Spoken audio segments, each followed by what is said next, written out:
You know what we're doing here? The same thing we do every single day, grinding away these fantasy football drafts. And before we have people in the comment section going, Mason, you idiot, it's June. Why are you drafting fantasy teams? Because I like to enjoy myself. I like to enjoy life. I like to have fun. Okay, so you can back off. Yeah, I may draft in 300-400 real money fantasy football drafts this offseason, but hell, this is my favorite thing to do in the entire world. And let's not waste any time. Let's go through. Let's hop into a draft. Let's go into this puppy draft. It's going to be the $5 buy-in, $75,000 at first. First place gets paid. Second place gets paid in your 12-team league. A small percentage of every league pot is set aside so you can have these crazy prizes for that playoff tournament at the very end. Let's go ahead and let's jump in here. And we have 3 spots open, 2 spots open. I'm sure this is going to be filled right away. Let's pull up the chat so I can see who's hanging out with us tonight. I do want to give everyone a massive thank you for the support that y'all been showing the channel as of late. I mean, we've been getting like 10,000 views a video and it's literally June. That is crazy. I'm happy to see that y'all are enjoying these drafts as much as I am. And here we are going to be drafting at the 111. Okay, I feel comfortable at the 111, but we have to go up against Zachary at the 112. Y'all don't know Zachary actually made the little ticker down there for us. So thank you, of course, for that. We have to go up against Caden as well. Caden is going to be drafting at the 103. Amy is in the chat as well. Looks like we're going to be going up against Amy at 7. I think Fall Guy's a part of the flock. So this is going to be a tough draft room. This is going to be a tough draft room to go up against. Of course, thank you so much for coming out to the draft, even though I'm not excited to the fact that I have to go up against y'all.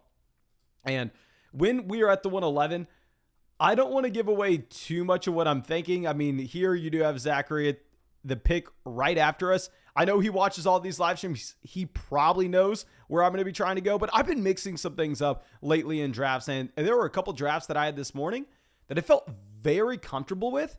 And we made a different play. We had a different roster construction. So we may try something new in this one. Terry says, you going 0 running back from back there, question mark. We'll see. We'll see, my man. Zachary asking for us to not snipe him. My man, I won't snipe you. You don't snipe me. How about that? How about that? I feel like we can maybe try to have that agreement. In reality, it's not going to work. Jonathan Taylor at the 101. This is what you expect. You're going to see Jonathan Taylor, Christian McCaffrey, Justin Jefferson, Cooper Kupp, Jamar Chase. Top 5 guys in whatever order they may come off the board. Jonathan Taylor, 99% of the time, is going with that first overall pick. Yeah, so we have those top 5 guys off. There's really not too much to discuss.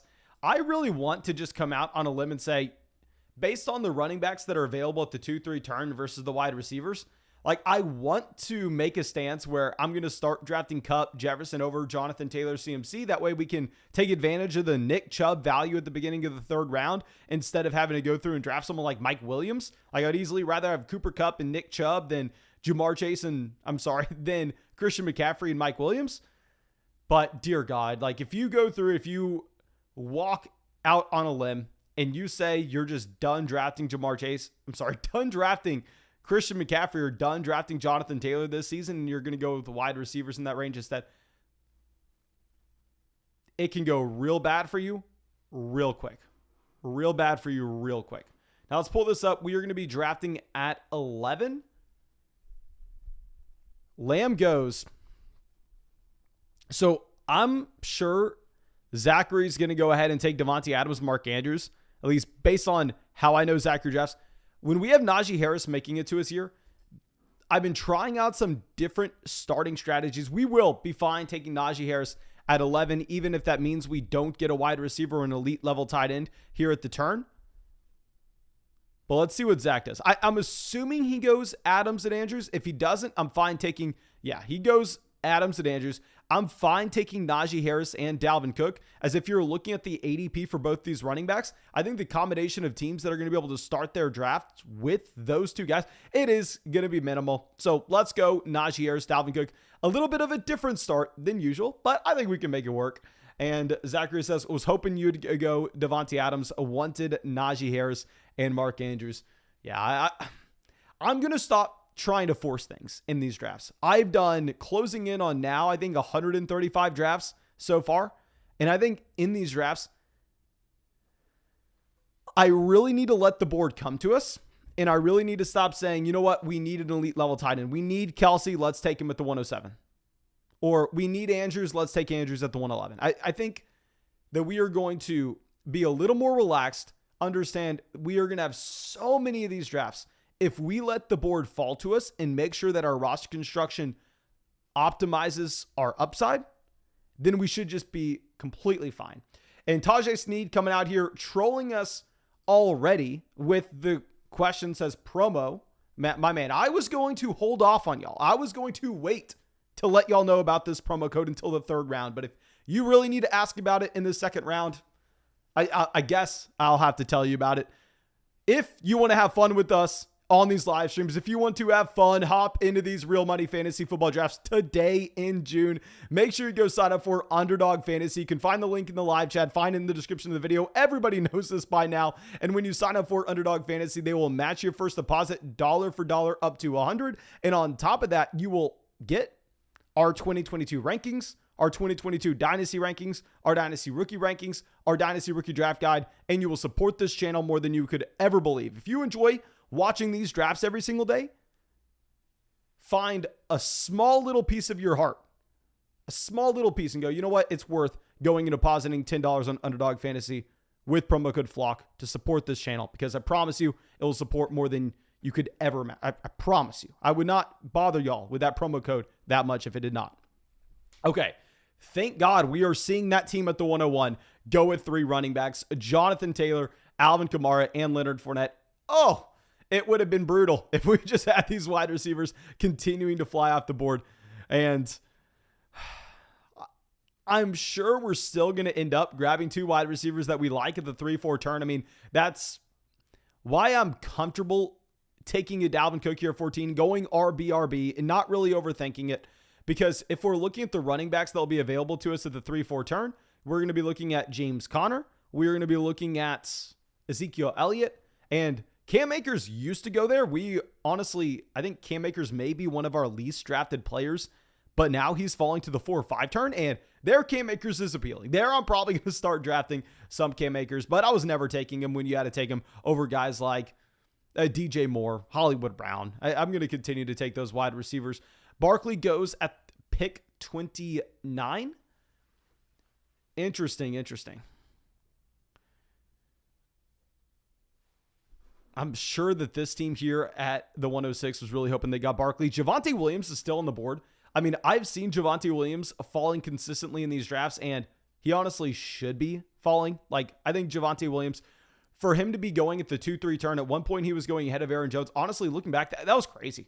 That was absolutely crazy. If we look at the fact that Melvin Gordon averaged more yards per carry, averaged more carries per game than Javonte Williams last year. Yeah, Javonte's most likely going to be the starter, but still it shouldn't be that much of a gap. So Courtland Sutton goes at pick 34. So we are going to get one of my most drafted players this offseason.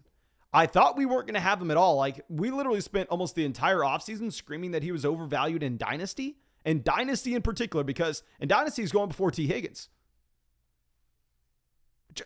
I can't get behind that. But if we're getting him in redraft at the 3-4 turn, I'm going to continue to take Jalen Waddle here aggressively. And now that Hollywood Brown's off the board, we are just going to go ahead and we are going to grab DJ Moore as well. We want wide receivers. I would have taken Hollywood if Hollywood would have made it back to us at pick 42.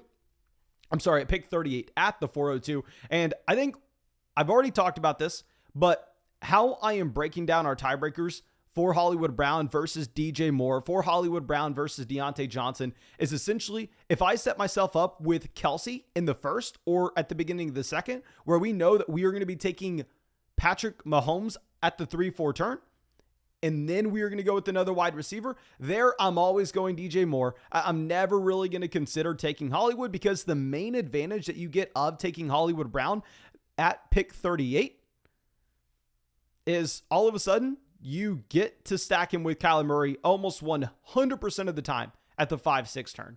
So even though we didn't get him, I like what Zach's doing, because Zach knows I'm not letting Lamar pass this. I don't care who we have on our team. If Lamar Jackson's at pick 59, I'm taking him, so he's not going to be able to pair him up with Mark Andrews. Okay. Jonathan says, how the hell do you have Dalvin Cook and Najee Harris? These underdog drafts are a different beast. These underdog drafts are crazy. I mean, if you do not get those wide receivers, you are going to be behind the 8 ball. Now, I will say, I think I'm going to be shifting my round 2 strategy. Now, a lot of people are talking about win rates and advance rates on Underdog Fantasy last year, where if you look at the entire field, if you drafted a running back in round 2 last season, those teams did very well. Now, it's not because round 2 is some magical land of running backs. It's not like that's a rule you can have every single year. You have to think back who was going in round 2 last year. We were drafting running backs there because I was drafting Joe Mixon as our most drafted RB in the early rounds. But you had Joe Mixon, you had Najee Harris, you had Jonathan Taylor, all as round 2 running backs. So that range of the draft completely smashed. Whereas at wide receiver, it really didn't. I mean, if you think about who was going in the second round at wide receiver last year, you had guys like DeAndre Hopkins, DK Metcalf, AJ Brown. I mean, I was taking those names as well. I don't want to act like I was so smart and I was avoiding those players. No, I was drafting those guys regularly. Now, I am not saying I think we should be pivoting over and taking running backs now in the second round because of what happened last season and because advance rates last season. No, I think it was a small sample thing. Why I am saying is I think we should probably go wide receiver round 1 and then start taking running backs round 2 is the perfect example. Like, let's look at Austin Eckler, Stephon Diggs, and then Joe Mixon going at pick 17 here. Or Alvin Kamara, pick 24. Leonard Fournette, pick 25. Saquon Barkley, pick 29. If we look at the gap between, say, an Austin Eckler and a Joe Mixon, in my opinion, it's almost non-existent. Like, it's something that is negligible. Whereas a gap between Stephon Diggs and Deebo Samuel, that's pretty damn large for me. I think they are in 2 separate tiers. So I think I'm going to begin pushing those round 1 running backs down a little bit further. This is what I was speaking on previously as well, thinking I may end up pushing CMC down to 5, which is so scary. So scary because Christian McCaffrey could break football. But it's because round 2 doesn't look great at receiver. And those round 2 running backs this year, they do look very appealing. Like, hell, I've seen Nick Chubb in the 3rd round in almost every single draft at this point. Nick Chubb's always going in the 3rd here. I want to be able to take advantage of that and not feel the need to go ahead and draft a wide receiver in that range.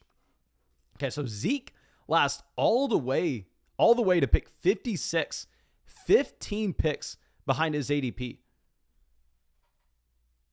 Dear God. Juju Smith-Schuster, pick 59. See where Fall Guy goes. I think we have an easy selection. I think I know both picks that we are about to make. He goes Breece Hall. So I've been consistently grabbing either one of David Montgomery or Josh Jacobs here. So my thought process is when we take Kyler Murray, I really do think that we need to prioritize getting another Arizona pass catcher there. I think with Kyler Murray, because he is going to derive a lot of his value through throwing the ball, we want Hollywood Brown. We want DeAndre Hopkins, and Hopkins will not make it back to us at the 6'11". It's just, I'm sorry, the 7'11". It's not going to happen. And we don't have Hollywood. So I'm going to let Zachary take Kyler Murray. And instead, we are going to take Jalen Hurts. Jalen Hurts is a quarterback that almost all of his value is going to come from rushing the football. So I think it's completely fine to take Jalen Hurts without one of his top receiving options. Because when we bet on Jalen Hurts here, we're not betting that he's going to be top 5 in the NFL in passing. Of course, we're not expecting that. We're expecting, hell, this man can come away with 10 rushing touchdowns. This man can come away with 600 rushing yards. And he can get there and provide value even if nobody else in Philadelphia does.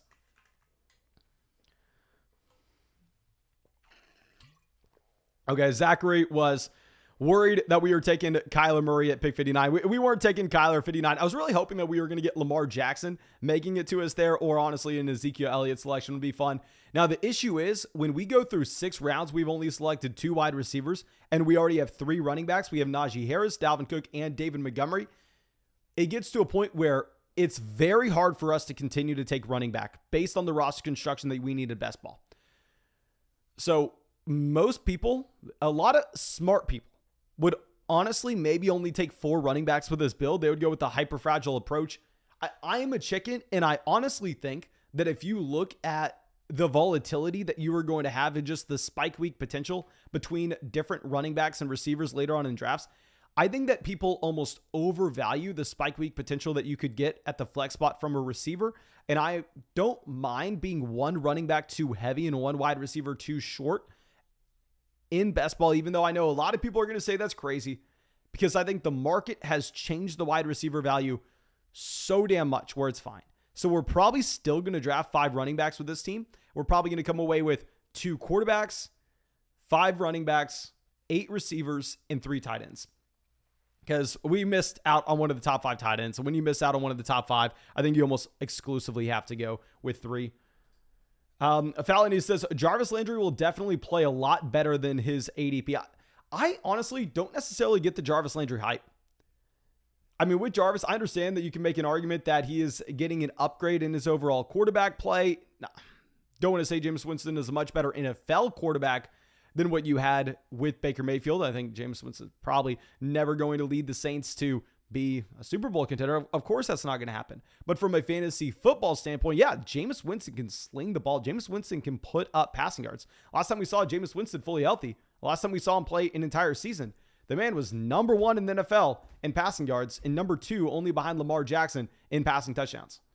Like, that's in the range of outcomes. I could get the hype around Jarvis Landry for that reason, but at the same time, if we compare that situation in Cleveland, he had no target competition.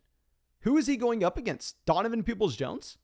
That was his target competition. Now, on paper, maybe Michael Thomas is gone, but you have Chris Olave, pick 11 in this year's NFL draft. On top of that, you have Alvin Kamara. Alvin Kamara is going to take a decent target share. And that's assuming Michael Thomas is gone. Michael Thomas is probably there. It's tough for me to get behind that decision to go through and call Jarvis Landry a massive value in these drafts. I'm fine with where he's going. I have taken Jarvis Landry in some spots where we need a wide receiver there, but usually I honestly need running backs there. Okay, so Russell Gage goes at pick 80. Ooh, this is going to suck for us. Ayuk off the board as well. I'm not taking Sky Moore. I refuse to do it. I refuse to take Sky Moore. It looks like we may end up only with 4 running backs. Dak Prescott goes. We are going to... Running backs are massive values.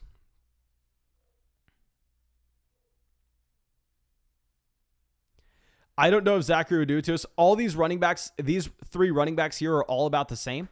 We're going to go with TJ Hawkinson to get our tight end in here. This gives us a chance. This gives us a shot to potentially only have to draft 2 of these guys.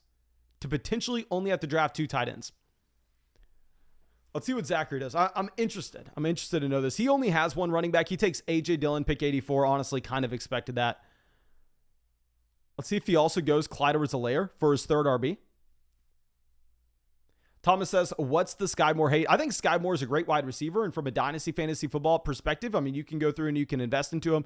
But for 2022 in particular, you have Sky Moore going here at the 7-8 turn in almost every single draft.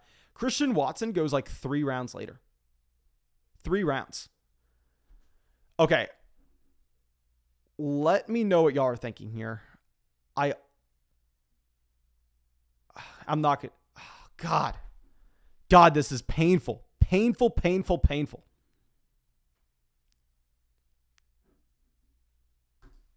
I'm doing it. He's the thumbnail of this live stream. We need to make sure we are only drafting 2 quarterbacks. He does have the elite spike week potential.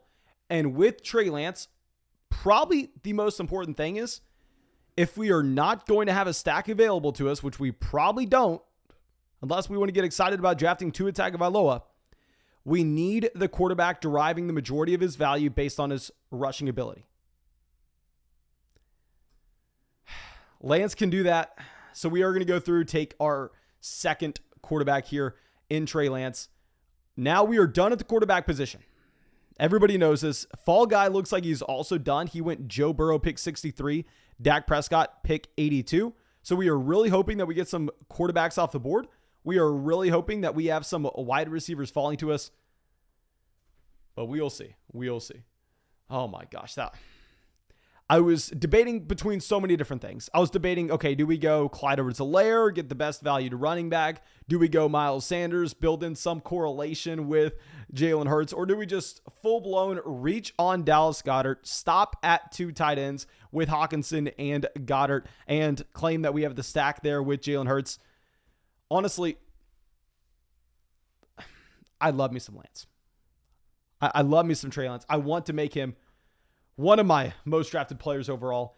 Coming out says 100,000 subscribers this season. Been here since about 15K. No, I know, man. You have been here for a very long time. I truly do appreciate it. And yeah, we are going to get 100,000 subscribers this year. Like, that's a given. That's a 100% fact. And I'm excited to have the YouTube little play button. Like, trust me, I've thought about this. I'm excited to have the YouTube little play button that we can throw on in the background. So first mission, this channel, 100,000 subscribers. Next mission, we are going to go through, get our Dynasty channel, 100,000 subscribers, and we can just start stacking those play buttons on each other. Zach says, Lance going to be quarterback 1 overall this season. I don't care. My man, I love it. I love the hype. I want to get there, and I will say I am in pain. I am in pain right now. Look at what has happened since our last pick. You have these wide receivers continuing to fly off the board. Oh, good thing we didn't go running back, so we can take advantage of some of the running back value here at the turn. I think we're probably going to have to take one of these guys. Of course, what would be beautiful and unlikely, it's very unlikely. If you look at this, there are 4 teams up, 3 teams now between our picks that do not have a tight end yet. If we could somehow get Dallas Goedert to stack with Jalen Hurts, this draft would be saved. This draft would be beautiful, and I would be jumping up and down with it, because then I think we could go 2, 5, 10, 2 for our build and have 10 wide receivers. And we could get the stack with Jalen Hurts and Dallas Goedert. It would be beautiful. I don't know if it works out. Devin Singletary goes, Tampa Wheels, don't do it. Don't do it, please. Who does he have? He goes Robert Woods. We are 2 teams away. 2 teams away. Derek Carr off the board. 1 team away. They do not have a tight end. They have 3 running backs. Cordell Patterson, technically best available player according to ADP. Come on. Come on.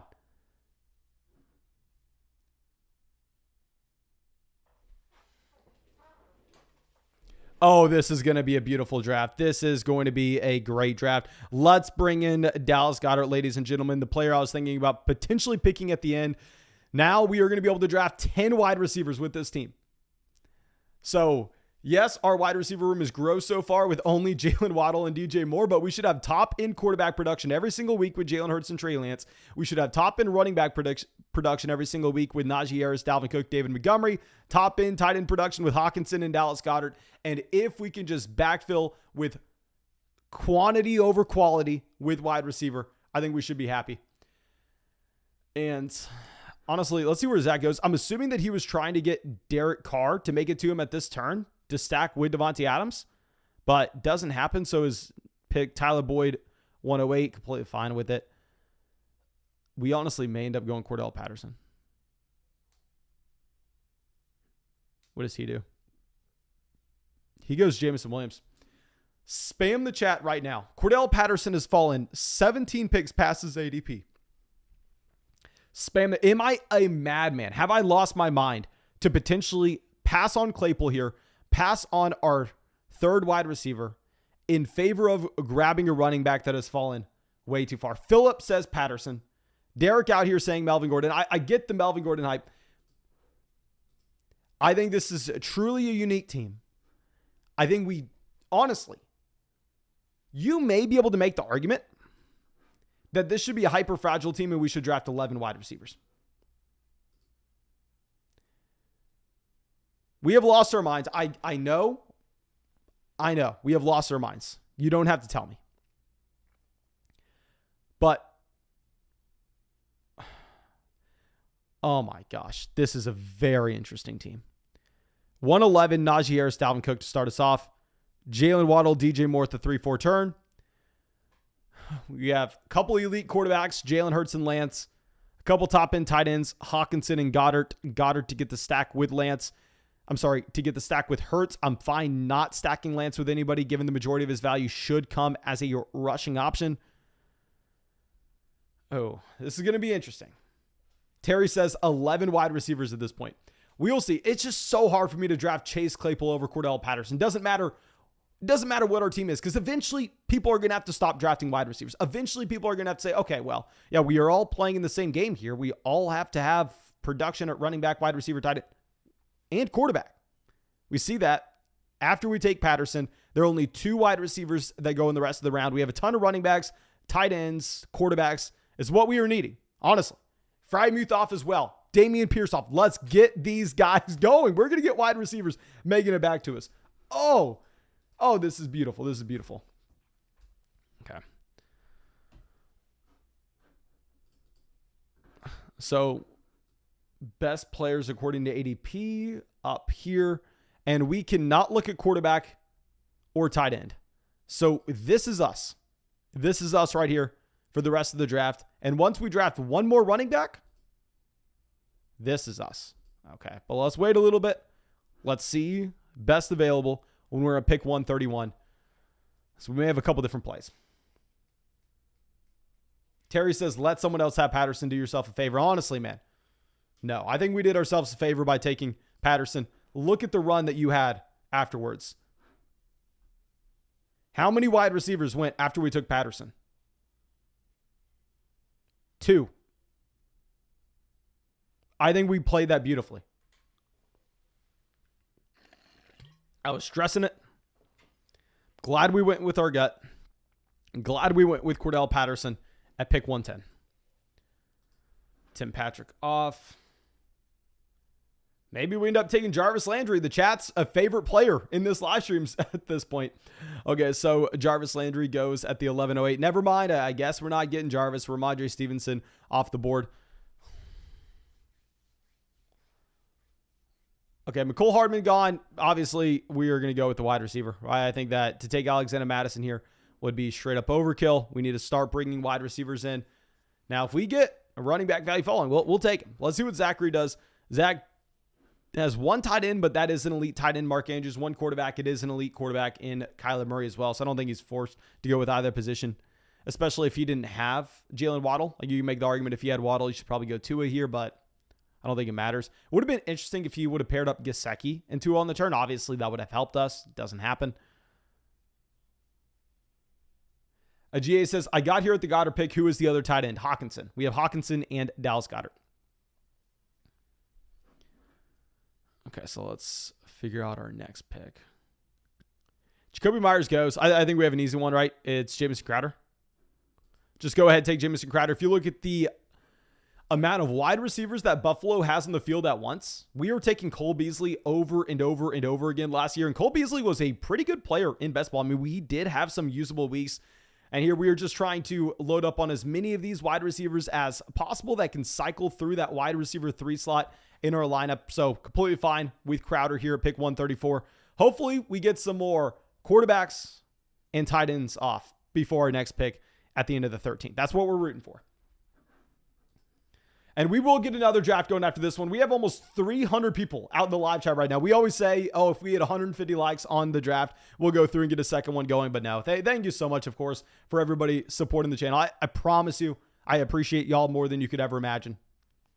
Thank you. I'm going to be happy to go through, get another draft going after this one. Maybe we get 3, maybe we get 4 like we did last night and the night before. Y'all know we've been going crazy with these as of late. It's just because they're so damn fun. Okay, so Rashad White, pick 137. Naheem Hines, 138. Okay, good for us. Good for us. While we still want one more running back coming in, hell, I'm fine with it. I would probably prefer wide receiver making it to us.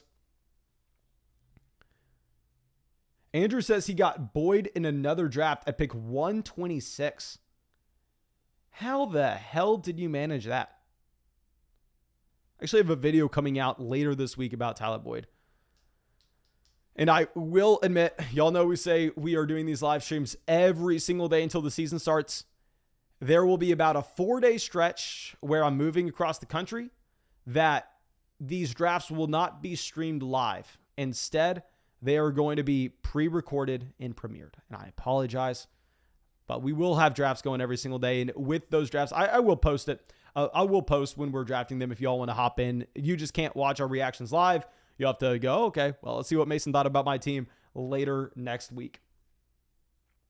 Bobby says, don't think Madison over Parker was the pick, Mason, ? Especially with Dalvin Cook. I think when we take Cordell Patterson at pick 110, we lock ourselves into a mold where we are already so heavily invested in the running back position and we've almost completely punted wide receiver that I understand the argument in a vacuum why you want Alexander Madison over Devontae Parker here. However, my issue with it is I think that we need two receivers. I think we need two wide receivers there at the turn. Like if we would have had something crazy, say Chase Edmonds would have made it back, Melvin Gordon, James Cook. If one of those running backs would have made it back to us at pick 131, yeah, we probably would have had to take him. I wouldn't have had an option. But no, I think if it's not a crazy value, we're just going to have to double tap the wide receiver position. A couple people asking where we're moving. Going back to Austin, Texas. Love me some Austin. Okay. So Blind Luck Poker says, do we just jump into the puppy draft when you do? Yeah, that's how we're doing the drafts right now is I'm just going to say, okay, we're firing up into this puppy draft. I'll show you when I join. Y'all can join. And I know it's frustrating because sometimes y'all aren't able to get into the exact same draft room as I am. And that's why later on this offseason, we will get private drafts going. I just really want to max out this puppy and it is filling so fast. There have already been like almost 100,000 drafts. Literally, the puppy launched like, 10 days ago? 13 days ago? Like there are like 10,000 drafts kicked off every single day just in the puppy alone. So it's going to be very hard for me to max it out. We're trying our best. Okay, so we can't go quarterback tight end, so we really need some of these guys going. Good thing Jameis Winston off the board. Albert O off the board as well. Come on. And here, look. One quarterback, one tight end, 0 tight ends. So I think there is a chance that we have these 3 guys going as well.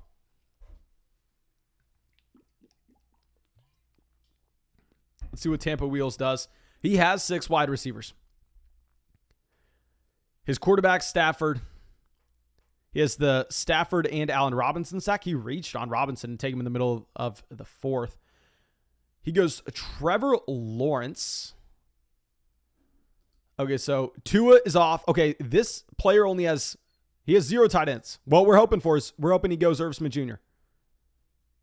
He goes Curtis Samuel. Hell, Curtis Samuel wasn't even on my radar. We're fine with it. We are just going to be going with KJ Osborne. All we are looking for at this point of the draft is we are looking for players who will have a role that could randomly spike into our lineup. Zachary ends up going Irv Smith Jr. Good for us. And we are going to get one of George Pickens or Alec Pierce, whoever he leaves us. And I will ask y'all real quick in the live chat, just to throw y'all a bone up. I don't care between the two. I probably would prefer George Pickens if I'm going to be honest, especially if I have Najee Harris. But it's close enough where just spam the chat. If we have the option, who are you going to want between George Pickens and Alec Pierce? Zachary takes Alec Pierce anyway, so we are going to go with George Pickens. That would have been my preference. I mean, I don't necessarily think that Alec Pierce is some great wide receiver prospect, even if he has an easier path to playing time. So let's go ahead and let's take Pickens. Let me show off this draft room for everyone. What I will say about this team is I think very few teams in the puppy will look similar to this. Najee, Dalvin, Montgomery, Cordell Patterson at running back. Jalen Waddle, DJ Moore, Devontae Parker, Jamison Crowder, KJ Osborne, George Pickens at wide receiver. Quarterback, Jalen Hurts, Trey Lance. Tight end, TJ Hawkinson, Dallas Goedert. Whew. Hopefully we get some more wide receivers flowing in. Hopefully we get some more of these wide receivers flowing in here. But Robbie Anderson, Marvin Jones go directly after us. I really like the Robbie Anderson value right now. Now, I will say Robbie Anderson's is a little deceiving. He had like 110 targets last year, but we have to keep in mind, last time Christian McCaffrey played a full season, Christian McCaffrey had 22% of the targets on a per game basis in Carolina. So while technically they don't add in a wide receiver, if we see any progression whatsoever from Terrace Marshall going into year 2, and at the same time, if Christian McCaffrey were to stay healthy, Robbie Anderson's targets will 100% go down in this offense. But if you knew he was going to be targeted the same amount this upcoming season as where he was last year, obviously you'd be taking Robbie Anderson rounds before this. David says, how much money do you think you've spent on the drafts so far? I think I've drafted probably like $1,200. If you include the drafts we did at the very beginning of the offseason, probably about $1,200. I could be off there. But keep in mind, this is my job. Underdog supports this channel. So when y'all sign up with promo code FLOCK, that allows me to have money in my account to hop into these drafts. That's what I'm saying. Go sign up, do Underdog Fantasy. Use promo code FLOCK so I can get into more of these drafts. Okay, so Matt Ryan goes pick 167. Zach Wilson, 168. GA says, 100 Darnold targets, not worth that much. Do y'all think Sam Darnold actually ends up being the quarterback for Carolina this upcoming season? I don't know why. Maybe I am just a fool, but I'm operating under the assumption that they have to make a play. Like, maybe they are actually going into the season saying, you know what? Who cares? We'll be bad. Who cares? We'll get CJ Stroud. We'll get Bryce Young next year. Let's roll out Sam Darnold. Let's roll out Matt Corral. I think right now, all the reports saying, oh, Baker's not interested in them. They're not interested in Baker. I think maybe it's a negotiating tactic to get him for pretty much free. And Jimmy Garoppolo still needs to be moved as well. I think really the only two prime spots for Jimmy G or Baker Mayfield would be Seattle or Carolina. Okay. So Daniel Jones goes at pick 174. Definitely good for us. Wandale goes at 175. It is what it is. Dear God, look at these tight ends available. At what point would we take another tight end? We have to be closing in on that point, don't we? Fall guy on the clock.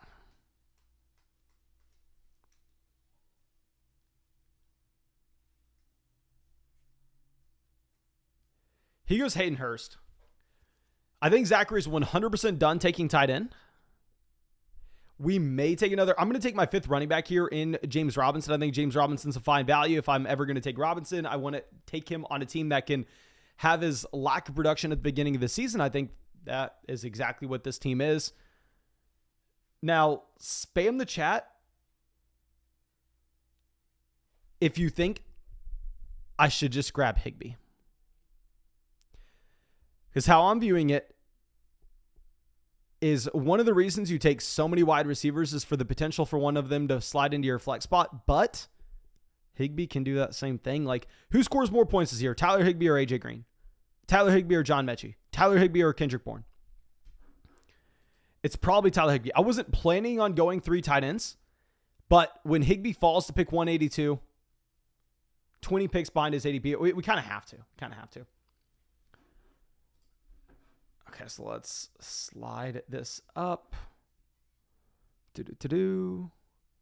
Gus Edwards goes at pick 184. Gus Edwards is a player that I have seen falling in his ADP. And what kind of sucks is, like, I've made a video talking about running backs that you shouldn't be drafting, and Gus Edwards was on that list. And then whenever I referenced Gus Edwards' ADP, Gus Edwards was going like before Darrell Williams, before Brian Robinson. And I'm like, oh no, this shouldn't be happening. And then that video sits on the Google Drive for about 5 days. And then all of a sudden the ADP updates and Gus Edwards is now going behind those guys. I'm like, okay, well, I'm happy to see that everybody's already fixed that. Okay.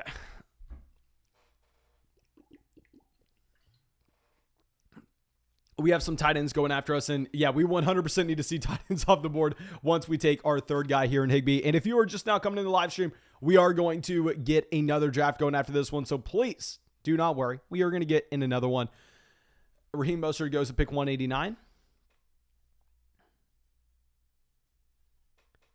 John Mechie, pick 190. Jack says, snag Velus Jones Jr. He will not disappoint. Wow, my man. I think that he is probably going to be a really, really bad fantasy wide receiver. I mean, for where the Bears drafted him. I mean, the Bears didn't draft him for him to command a lot of targets, for him to be a key target hog in this offense. They drafted him just for his speed. They drafted him for his ability to take safety attention. The man's 25 years old. Like, Juju Smith-Schuster is on his third contract and is almost younger than Velus Jones Jr., which is crazy. But I will say, I have been drafting him here because one thing that you have to be worried about with taking some of these wide receivers at the very end of these drafts, like James Washington, pick 183, perfect example, is some of these players will be cut before the season starts. You shouldn't be that surprised if Marlon Mack isn't on a team, if Raheem Mostert's not on a team, if James Washington is not on a team, like that shouldn't surprise you. Whereas those wide receivers who were just drafted in round 2, someone like Velus, we know Velus Jones is going to have a roster spot. We know that he'll probably be playing snaps as well. So I am more willing to take a player like Velus Jones at this point of the offseason. Grab someone like Tyquan Thornton as well. I mean, drafting Thornton in the last round in so many of these drafts because nobody's drafting him, and I can look at him in New England and say, yeah, we know he's going to have a spot. We know he's going to have a spot on the roster. Son Haskins goes at the 1704. Good for us. We want these running backs off. Take these running backs away. This team probably just doesn't have enough upside at wide receiver to really compete. Because if we think about this, yeah, we can have technically one of these running backs in our flex spots during the playoff stretch at the very end of the season where that upside's so damn important. But still, I mean, for our 3 wide receiver room with Waddle, DJ Moore, Devontae Parker, Jameson Crowder, KJ Osborne, George Pickens, and then say we grab a Velus Jones and a Tyquan Thornton at the very end here, it seems very unlikely, even with some random spike weeks, that all of a sudden they make a real impact. But who knows? Who knows? Maybe I'm wrong. Okay. So slide this over. We will just make these 2 picks and we're going to bounce. I think everybody saw the draft room. I just want to get another one going. GA says age shaming in 2022 ? I will say this was the first year of the NFL draft where I was looking around going, you know what? I am older than all these guys. Every single one of these guys, most of them are years younger than I am. Where it used to be whenever I first started this channel so long ago, if someone was older than me in the NFL draft, I would make fun of him. I'd go, oh my God, he's older than me. Like that's crazy. But now it's like the exact opposite. I'm like, okay, Velus Jones is older than me. What? Like, we can't draft him for that. Derek says, wait until you are 40. I can't imagine. My man, I can't imagine. We're going to go Kendrick Bourne and hell, let's grab another New England Patriot. We have Devontae Parker. We have Kendrick Bourne. Actually, no, I'm going to go with one of my favorite wide receivers. Speaking of my college days, let's go with Devin Duvernay, someone who was at the University of Texas with me. I know I talk about this all the time, but I think it was pretty damn cool. Colin Johnson, another NFL wide receiver. I actually had a class with that man. And with Devin Duvernay, whenever I would go to play racquetball at the rec, I was in a racquetball class, I would see him regularly. Okay, so let's hop into this draft. It's going to be a puppy draft. We got 4 spots open. I think everybody knows what a puppy draft is. We don't have to explain it at this point. First place gets paid. Second place gets paid. A small percentage of every league pot set aside. So there's a tournament at the very end of the season. $75,000 first, $40,000 second, yada, yada, yada. Okay, so let's just queue up our selections here. And honestly, I'm going to do it. I think we are going to stop. I hate to say this. Because I need to be the first person to admit this can bite me in the ass quickly. Like this could end me. I think I'm going to stop taking Christian McCaffrey ahead of guys like Jefferson and Jamar Chase. We've been taking Cooper Kupp over him, but I think we're going to move the other wide receivers over him as well. I think I am going to push CMC down to 5 in that it's nothing against like Christian McCaffrey versus Justin Jefferson. Christian McCaffrey has a higher ceiling than Justin Jefferson. Like he can affect your win rate in a much larger fashion than Jefferson can. But I don't want to be stuck in a range where at the beginning of the 3rd round, I'm forced to take Mike Williams over Nick Chubb. I'm not doing it.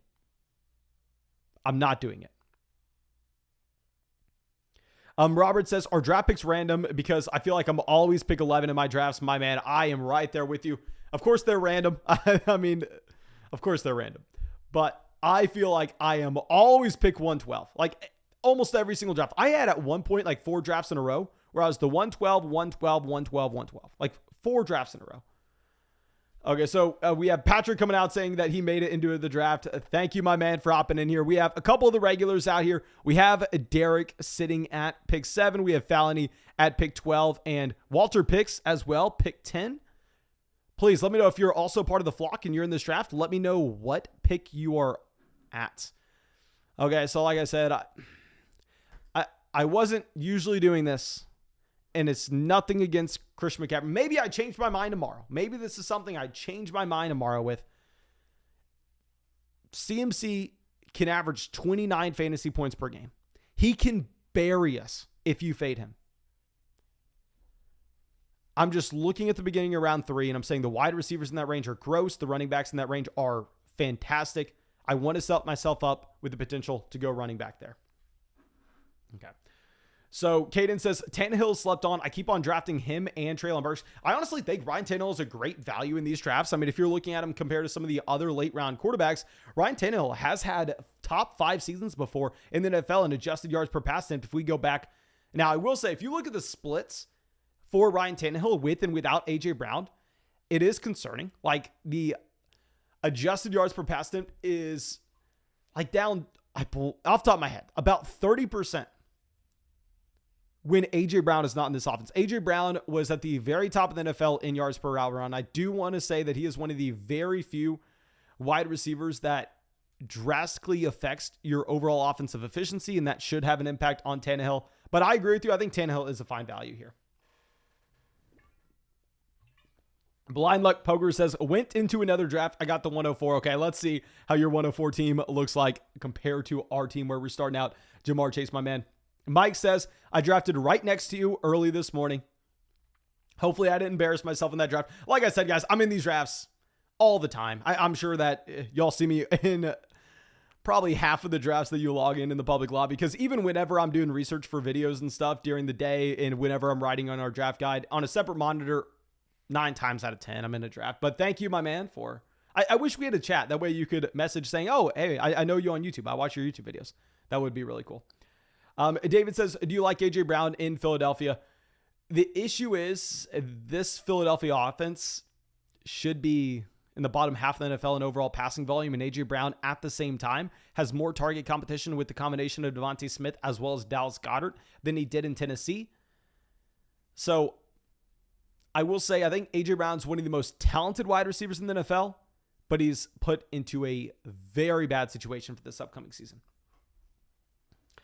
Ty Miller says, I'm 2 spots next to you, sitting at the 102. Okay, so Ty Miller is Wolverine 32. Okay, my man. I'm happy to go up against you. Let's see how this draft turns out. Okay, Kelsey goes at pick 15. Love that start of going with CeeDee Lamb and Travis Kelce. Usually it's the opposite. Usually you're going to go Kelsey in the first and CeeDee Lamb in the second. But one thing that you need to take note of whenever we are seeing, say, Kelsey fall to 15, Mark Andrews still available. This is just how my gears turn. I go, okay, if we're looking at teams in the back half of the draft, not pushing up tight end value, whereas I may have been inclined to reach on a Kyle Pitts at the beginning of the 3rd round, now I'm going to be a lot less willing, and I would just be fine with Kyle Pitts falling past us. Okay, now let's see. I know a lot of people want to just set up the Allen stack. F it, we're fine going Aaron Jones. I mean, this is a big reason why we took Jamar Chase over Christian McCaffrey. So we didn't feel the need to reach on Tyreek Hill. I'm tired of reaching on Tyreek Hill.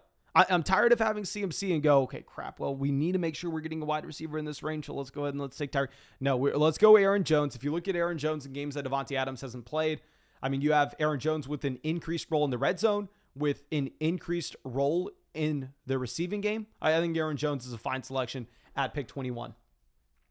Okay. So Tyreek Hill goes directly after us. I think Tyreek Hill is fine as well, but I mean, Aaron Jones, just the volume he has had in games with no Devontae Adams is straight up ridiculous. Okay, A.J. Brown goes to pick 23. I was more willing to draft A.J. Brown on the turn a while ago, back when you had the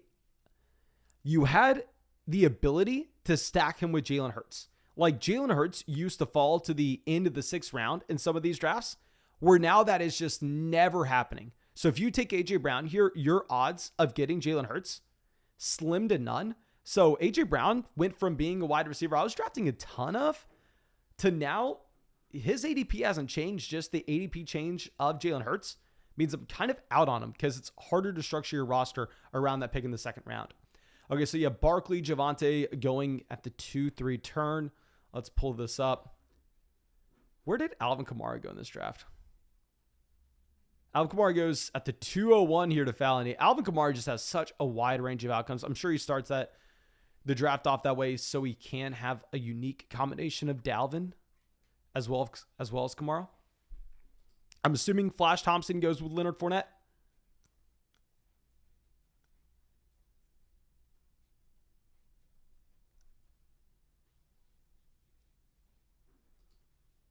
Yeah, they go Fournette.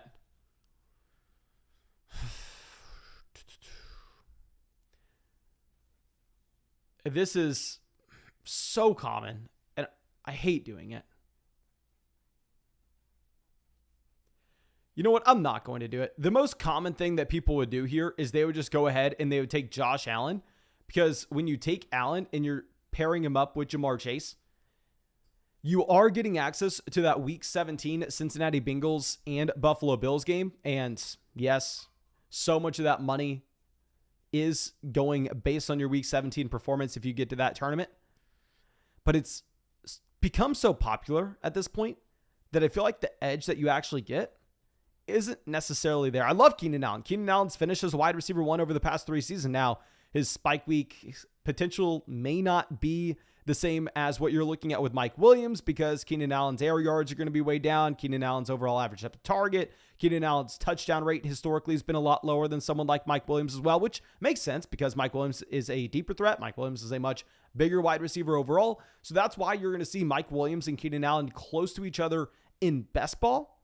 Whereas in like a traditional regular fantasy football league, you would see Keenan Allen, at least in my opinion, you should see him go a full round or two ahead of Mike Williams. Okay. Big Lenny says, if the Jonathan Taylor, Saquon Barkley, and Javonte Williams team hits, that is unbeatable. We will see, my man. We will see how this draft shapes up. I will say I've tried that 101 start before, going through and grabbing 3 running backs out the gate. It's difficult to pull off.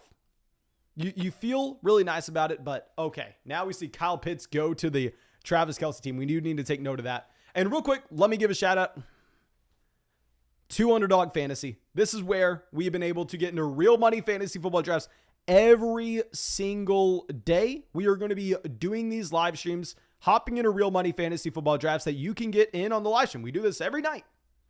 Every night. You can hop into one of these. You can hop into 100 of these before the season starts, whatever you want, or you can just hop into them in the public lobby and don't have to draft against us on a live stream. Just make sure you go to the link in the description, sign up, use promo code FLOCK. When you use promo code FLOCK, they will match your first deposit dollar for dollar up to 100. You'll get our 2022 Dynasty Rookie Draft Guide. You'll get our 2022 rankings. You will also support this channel and, most importantly, have a ton of fun. I'm sorry. We have a spammer out here in the chat.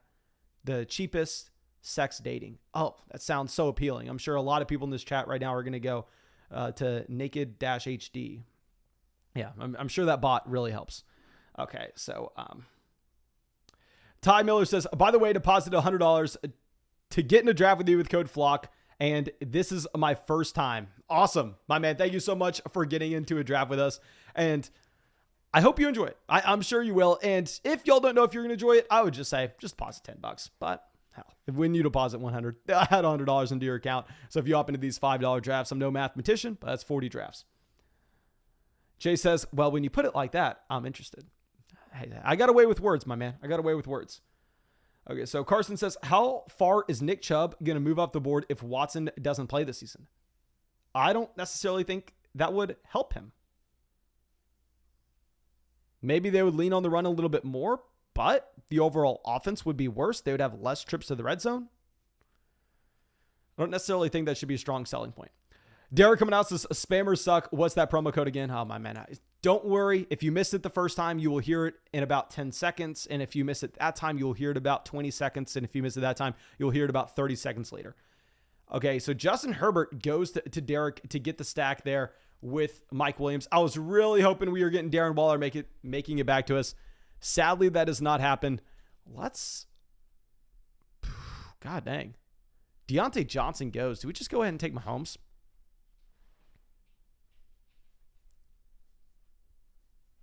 I think we're going to go ahead and take Mahomes.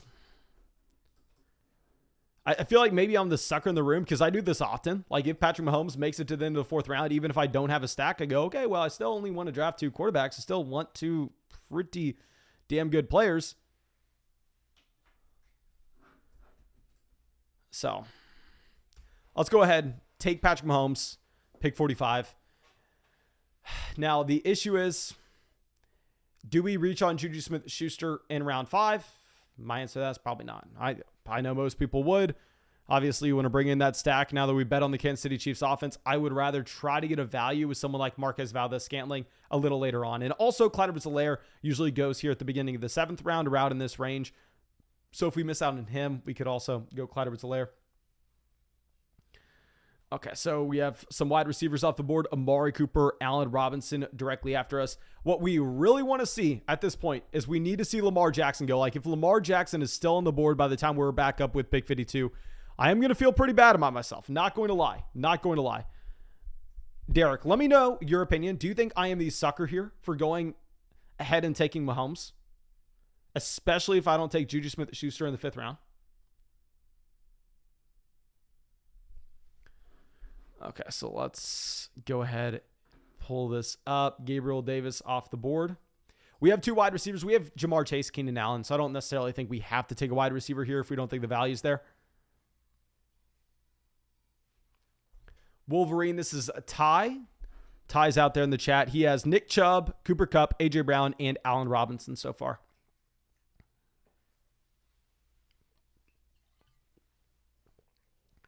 He goes Cam Akers. That probably makes our decision a little bit easier. Flash Thompson on the clock. They have Fournette, Justin Jefferson, Tyreek Hill, and Amari Cooper. Derek says, not a sucker, but I would have waited till the next round and went DK or Robinson. You know what? I probably should have done that because the chance that Mahomes were to fall to the 504, higher than 0%. And Lamar Jackson, you can consistently get him here as well. I probably should have passed the Mahomes. I probably should have gone DK. We're going to go ahead and we're going to take Chris Godwin here. I know Chris Godwin will miss the beginning part of the season. Chris Godwin will probably be a wide receiver that has a pretty bad advance rate overall. Like, your expected win rate with Chris Godwin is going to be lower than some of the other wide receivers in round 5, given the fact that Chris Godwin will miss the beginning of the year. But Godwin has averaged a wide receiver 1 finish over the past 3 seasons. You have no Antonio Brown. And what you can expect is if you have a team get to that playoff tournament with Chris Godwin, not too many other teams will have him. And a healthy Chris Godwin should put up wide receiver 1 numbers. So if we can get a player at low ownership at the end of the season where points matter the most, I'm fine going through and taking Godwin, pick 52. Batmax says, in a redraft league, are you drafting Leonard Fournette or Javonte Williams first if you have the option? Are you going to go with Leonard Fournette since he has no competition? I am going to go with Leonard Fournette for a couple different reasons. I mean, with Leonard Fournette, just the receiving role is so on lock. He's probably playing in a better offense as well. With Leonard Fournette, we saw it last season where he was the top 5 running back. I do think Javonte Williams leads the backfield in touches. I think Javonte Williams is the running back 1 in Denver. I think Javonte Williams is an elite talent. Remember, I don't want to act like I wasn't screaming to buy low on Javonte Williams halfway through the season, that I was screaming to buy low. I was screaming to draft Javonte Williams last offseason whenever he was being drafted significantly later than the 3rd round. But at the same time, I can't ignore the fact that Melvin Gordon averaged more carries per game, more yards per carry last season. And it's probably going to be closer to a 60-40 split than 70-30. Ty says, is it ridiculous to not see a big gap between Herbert, Mahomes, and Josh Allen? I don't exactly know what you're asking there. There's a pretty large gap between Josh Allen and those other 2 quarterbacks. I mean, very rarely are you getting Patrick Mahomes as a 3rd round selection. And I've never seen Josh Allen make it to the 4th. Okay, so Jalen Hurts goes pick 59. Probably good for us. Did they have Hollywood? Who took Hollywood here? No, Hollywood went at pick 32. This Sutton ADP just kills me. Like, seeing Courtland Sutton drafted as the 33rd player off the board. Jerry Jeudy almost had double the points per game last year. 4 years younger in games that they played together. Yes, Russell Wilson's a lot better than Teddy Bridgewater, but Jerry Jeudy had Teddy Bridgewater as well last year. Like, I will never understand this. I will never understand that. Okay, so Josh Jacobs goes to pick 63. Gary says, why is Allen so much higher than all the other quarterbacks? A big reason is if you're looking at Josh Allen, he has the rushing upside that those quarterbacks like Justin Herbert and Patrick Mahomes can't access. Now, Blue Sky ends up getting Kyler Murray. I love their start so far. If we go through and check this out, they got Derrick Henry in the first, Andrews in the second, Hollywood, Juju, and then Kyler Murray at pick 65. Very interesting start. Derrick goes with Drake London, pick 66. Let's pull this up. You know what? Now that we're looking at the Burrow ADP as well, with a Jamar Chase team, oh my God, it was so bad for me to take Mahomes. That Patrick Mahomes selection was very bad for a multitude of different reasons. Especially knowing when we could get Godwin in the 5th, we could set ourselves up with Tom Brady later on. Okay, this is something I need to learn. We need to go through. And I like the team overall. There are very few Jamar Chase teams I've actually drafted. Jamar Chase is one of my, probably my least owned player in round 1 so far. And it's not because I hate Jamar Chase or anything. It's just because I very rarely have gotten the 105. And whenever I've gotten the 105, for whatever reason, sometimes like Justin Jefferson ends up making it to us there. Now we know. Okay, if you draft Chase in the 1st, you need to set yourself up with the Joe Burrow stack at the end of the 6th or the beginning of the 7th, especially if we were going to continue to grab Godwin in the 5th and we know we can get Tom Brady in the 7th. There's just no reason for us to take Patrick Mahomes pick 45. If he makes it to us in the 5th, hell, we'll take him. But no reason for us to make that pick. Okay, so Antonio Gibson, Elijah Mitchell here at the end of the 6th round. Question is, do we end up just having to go Clyde Edwards-Helaire? We probably do. I see Derek also saying we could go Ronald Jones. The issue is with Ronald Jones is I don't necessarily see how pairing him with Mahomes does anything in terms of accessing spike weeks because Ronald Jones is never going to get involved as a pass catcher. Where Clyde Edwards-Helaire does have it in the range of outcomes where Clyde Edwards-Helaire could all of a sudden go back to where he was at LSU and start catching passes. So we're probably going to have to go and reach on CEH here. I do like the DeAndre Hopkins value for the same reasons of what we were previously discussing. With Chris Godwin, if you are able to sneak a DeAndre Hopkins team through, you should have access to those elite level weeks at the very end of the season at a low ownership. Oh my God, Mason. What did you get yourself into?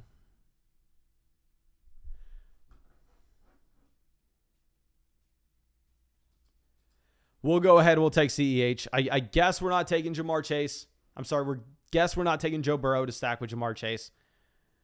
We did this to ourselves. It is what it is.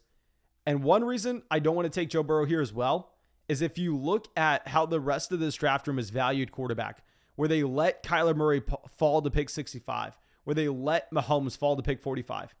There is an outside chance that we do have a decent quarterback value making it back to us in round 8. So let's go ahead. Let's take Clyde Edwards-Helaire. Let's get the pair up with Mahomes. It is going to be our second running back. We do need another running back coming in at some time. So, Jay Carlos says, who is your favorite handcuff in the league? If we're talking about the highest ceiling handcuff, I think you probably say A.J. Dillon's the most valuable one because A.J. Dillon has a standalone role. But if we take into consideration the price that these players are going at, Alexander Mattison has to be the best handcuff, right?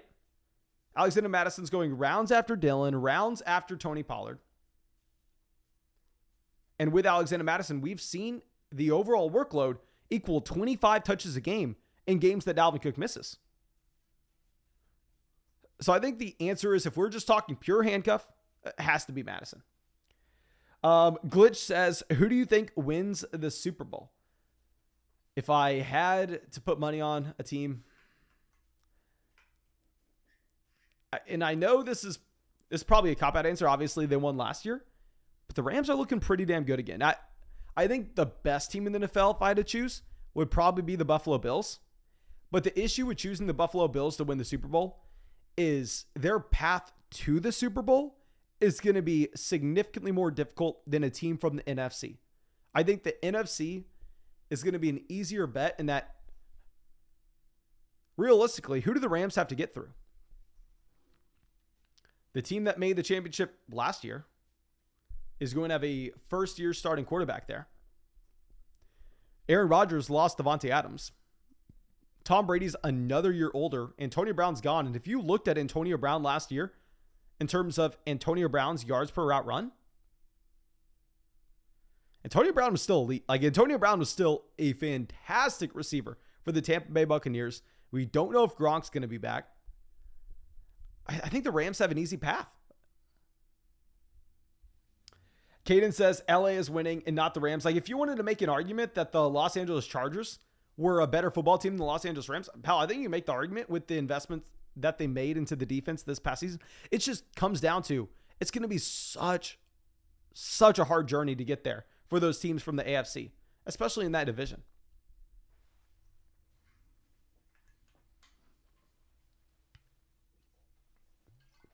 GA says Brady handpicked Russell Gage. Trust the process. Man, I am currently living in Tampa. I'm currently in downtown Tampa as we speak.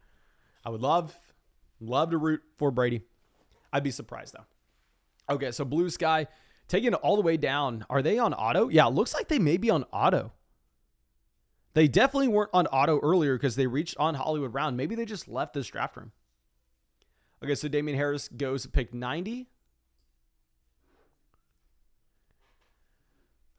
Okay, so we do want Marquez Valdes-Scantling, but a big thing is we're probably not going to be able to take Marquez Valdes-Scantling until the way back around, so we can get that MVS Mahomes stack. You know what I should have done? I should have just gone ahead and taken Burrow in the last round, knowing that we could get MVS.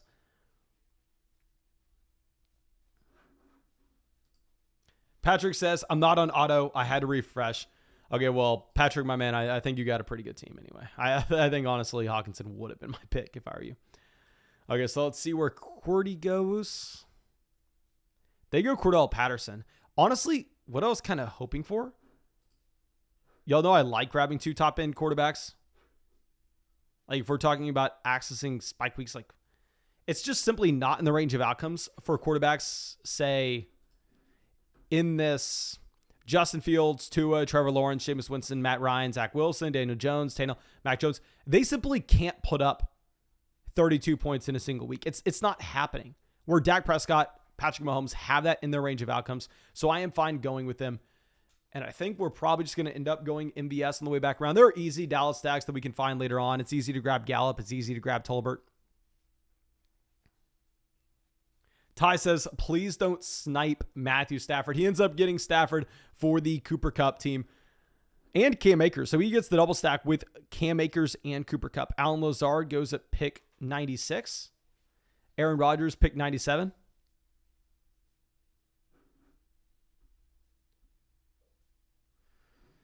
There are a couple thoughts going through my mind right now. Let me show off this draft board. Like, I almost don't even want to say out loud what I'm thinking because I do think there's something going on in terms of the board dynamic that I want to be able to take advantage of. However, I just think we have to take Marquez Valdes-Scantling. Like, when we have Mahomes here, I don't think we have another option. So let's see, like, if we're looking at the MVS ADP versus, say, someone like Sky Moore, Juju Smith-Schuster, I definitely prefer paying the price with Marquez Valdes-Scantling at pick 100. Garrett Wilson goes. So let's go MVS. I'm going to be quiet. I'm not going to talk about anything. Now, I do want to remind ourselves that we need to be getting these Dallas Cowboys players coming in. So let's queue up Gallup. Hopefully Gallup makes it back to us in 16 picks. Hell, it'll be a 50-50 shot if Gallup's there. Music Mania says, I think you mean Chiefs Kingdom is terrifying. Okay, I'm assuming you're referring to whenever I was talking about Chargers having a tough path to get to the Super Bowl. But yeah, I mean, if you're looking at the division, going up against the Chiefs, the Broncos, and the Raiders, that is going to be pretty damn tough. And Thomas asks, are we going to do another draft? How about this? We've been doing 3 or 4 drafts every single night on this live stream. If this live stream gets to 300 likes right now, which should be extremely easy, this stream has almost had 2,000 views, so I'm asking like a little over 10% of the people to go down there and drop a like on the video. We'll get another draft going after that. If 10% of the people who watch this live stream won't drop a like, then I don't think we need to get another one going. Okay, so Dallas Goedert goes to pick 105.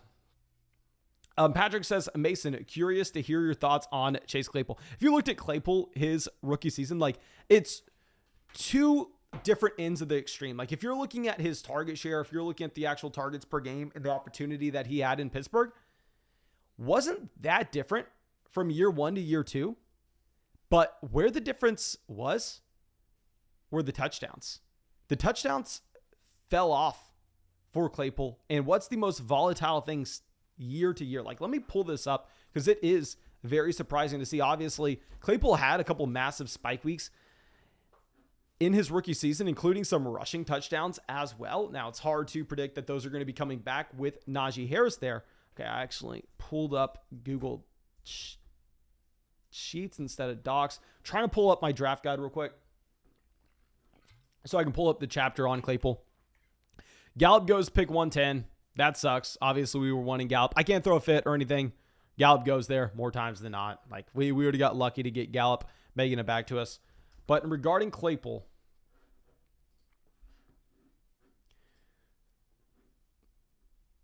can we find this chapter? Dear God. Okay, so Chase Claypool, his touchdown rate, his rookie season, 11%. That fell to 1.9% this past year. Both are unsustainable. But if you look at everything else, his target share went up from his first season to his second season. His yards per game went up from his first season to his second season. It was really just the touchdowns, which are the least predictable and the most volatile statistic season to season. So I think you're completely fine if you want to go through and if you want to draft Claypool. And I know they do add in George Pickett, but hell, at the same time, you have no Juju Smith-Schuster and James Washington's gone. Those were two players taking up a pretty large number of snaps and overall targets in that offense. So we're going to go Zach Ertz as our first tight end. We are getting Zach Ertz about 7 picks behind his ADP here. Kenny Golladay goes at 118. You know what? Looking back on this, I shouldn't have taken CEH. I know we needed another running back, but the ability to just wait, take Marquez Valdes-Scantling and McCole Hardman on a Patrick Mahomes team, I think that would have been better, and we could have gone Burrow instead. Okay, so there are a couple lessons learned here in this draft. This was one of the very few draft spots that I'm not comfortable from, but I think we learned a couple lessons. Okay, Gronk goes to the 10-11. Was that Ty's second tight end? Yeah. So Flash Thompson is yet to go with either a quarterback or a tight end. I'm assuming they probably end up grabbing Kirk Cousins here, if you consider the fact that they have Justin Jefferson. We're going to get either one. You know what? I probably want to go McCole Hardman. I'm probably going to go McCole Hardman. This is a bad team overall. I think our first team not only was good, but it was very unique as well. And then I think that roster construction, not too many people are going to have. We don't get McCole Hardman here. Completely fine. Some people would make the argument, oh, go Tim Patrick. They're playing each other week 17, yada, yada, yada. Let's get the game stack. I'm not going to overthink that, especially in the puppy. If you want to overthink it in Best Ball Mania, fine, because the field's so much larger. Okay, Alexander Madison goes to pick 122. If this team does not take Kirk Cousins, okay, they go Kirk Cousins. We're going to go ahead and take Rashad Penny. I don't care about getting the stack with Ronald Jones and Patrick Mahomes. I don't necessarily think Patrick Mahomes succeeding makes it any more likely that Ronald Jones does. Vice versa, Ronald Jones isn't going to have a role in the receiving game. So let's go Rashad Penny. Let's just get another RB in here. I do think we want to draft 5 running backs with this build, unless all of a sudden we just end up punting a running back down the road. Patrick goes directly after us, pick 125. I think it's completely fine if you wanted to go Patrick. Chris says, traded away the 107 and the 105 to get Kirk Cousins and a future first. Is this a fair deal? Okay, I would say the 105 probably going to end up being someone like Garrett Wilson, Treylon Burks, Kenneth Walker. I would argue that they're worth a 2023 first. The 107 is about equivalent to Kirk Cousins. I mean, the 107, what? It's going to be Chris Olave, going to be Jameson Williams. So, yeah, I think that's a fair trade.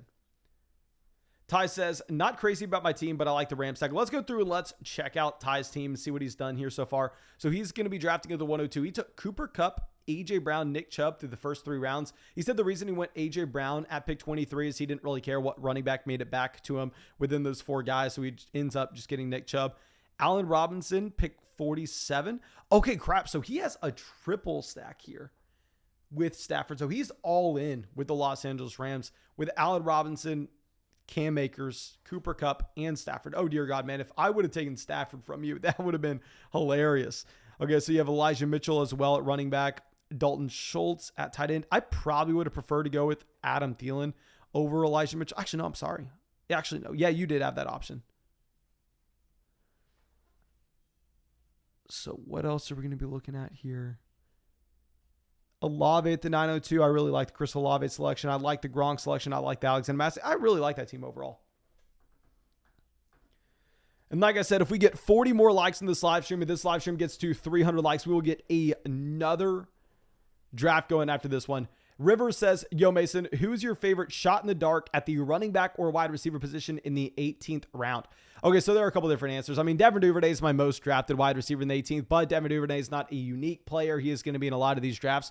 One wide receiver that I'm taking that not many people are in drafts right now is going to be Tyquan Thornton. And the reason is he's just guaranteed a roster spot. He's guaranteed a role in this offense based on his speed and his field stretching ability. So I don't want to have to take a wide receiver that I'm worried about getting cut before the season even starts. So what I'm planning on doing is taking guys like Tyquan Thornton, taking someone like Velus Jones. We talked about this earlier. Taking these guys that we know are guaranteed roster spots when we're drafting in June. And then when we get to August and we've already had some of these players cut, we already have a better idea. Then I'll probably change up the guys I'm drafting in round 18, stop taking Tyquan Thornton, stop drafting Velus Jones. And then at running back, someone that I'm drafting that nobody's drafting, and I will say it's probably wrong. I'm probably missing something. Samaje Perine. Now, I know Chris Evans is supposed to be the running back too. Chris Evans getting used on kick returns. Chris Evans is a running back that will probably have a role. But if if Joe Mixon were to go down, I want to say the running back that would step in and fill a similar role in the offense would not be Chris Evans. I think it would be Samaje Perine. I think it would. Okay, Nick says, I've already got my mom, grandma, grandma's dog, and pet lizard to drop a like. Come on, guys. I need a draft with Mason, my man. What you need to do is you need to get your mom, your grandma, your pet lizard, your grandma's dog. They need to go and sign up for Underdog Fantasy and use promo code FLOCK. That's what we need to be putting our efforts to, my man. But, of course, thank you for the support. And let's take Robert Tonyan at 141. Irv Smith Jr. goes at 142. Robert Tonyan, I've said this a million times before, player that I hated drafting last year, but his situation's better this year and his price is a lot cheaper. I'm completely fine paying up for Robert Tonyan. Okay, so Irv Smith Jr. goes to pick 142. I am fine with... Ooh, and also, what we should have probably done is we probably should have taken Jalen Tolbert. Let's queue up Jalen Tolbert. I'm fine with, honestly, any of these guys. The guy that we probably want to end up having is Tolbert, so we get that Dak Prescott stack. Like, we don't have a single Dallas Cowboy. Probably not great, especially when Dak's not necessarily providing value with his legs. Instead, he's providing the majority of that value through the air. We just have to dodge 2 more picks. I'm assuming we get Tolbert. I'm assuming it happens.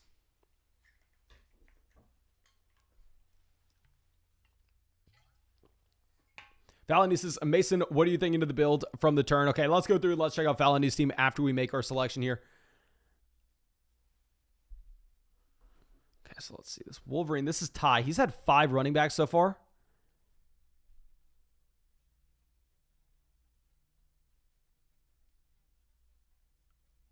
Who does he take? Naheem Hines. Is he on auto? Michael Carter may have been an auto pick as well. Okay, Flash Thompson, 1 quarterback, 1 tight end. I'm honestly, even if they snipe us on Tolbert, like, I would have been fine. Like, I think if we're talking about players in a vacuum, I definitely prefer Jahan Dotson over Jalen Tolbert. I mean, a round 1 wide receiver that checks a lot of boxes. I liked him more coming into the NFL draft, even if he lands in a bad spot. But we do need to get a Dallas stack in here, so Jalen Tolbert's going to be the easy selection at pick 148. So let's go through and let's check out Falani's team at the end. They took Dalvin Cook, Alvin Kamara at the turn. So what I would say about this is I understand the thought process if you are saying, you know what, Mason, what I want to do is I want to create a unique team here. I'm going to try to go through and take Kamara, quote unquote, reach on Kamara compared to his ADP, because not many people are going to have the combination of Dalvin Cook and Kamara. But when we continue to do that, like when you reach on George Kittle at pick 37 and like take George Kittle over Darren Waller for no apparent reason, that's a little tough for me. I like where you took Trey Lance to get the stack with Kittle.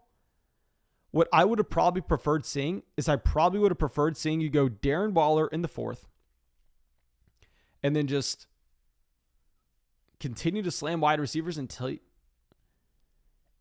like you could have got Derek Carr in the 10th. I don't know. I think it's a good team overall. I personally wouldn't build around this. Melvin Gordon, great value. Jameis, Matt Ryan, I agree. I think when you wait that long to take your second quarterback, you probably end up having to take 3 of them. It's an interesting team. Very rarely do my teams look like that. I understand the thought process. I just think it's very hard to go through and continuously reach on players early if it's not for the purpose of building a unique team. And when you already pair Dalvin Cook and Kamara together, you've already accomplished that. Matt says, my grandma's dog's pet lizard is refusing to sign up for Underdog Fantasy. What should I do? My man, okay, here, I don't know if you're watching this on a phone or something, but put this up to the lizard cage so I can tell them about the special deal we have with Underdog Fantasy, because clearly you're just not convincing enough. Listen up.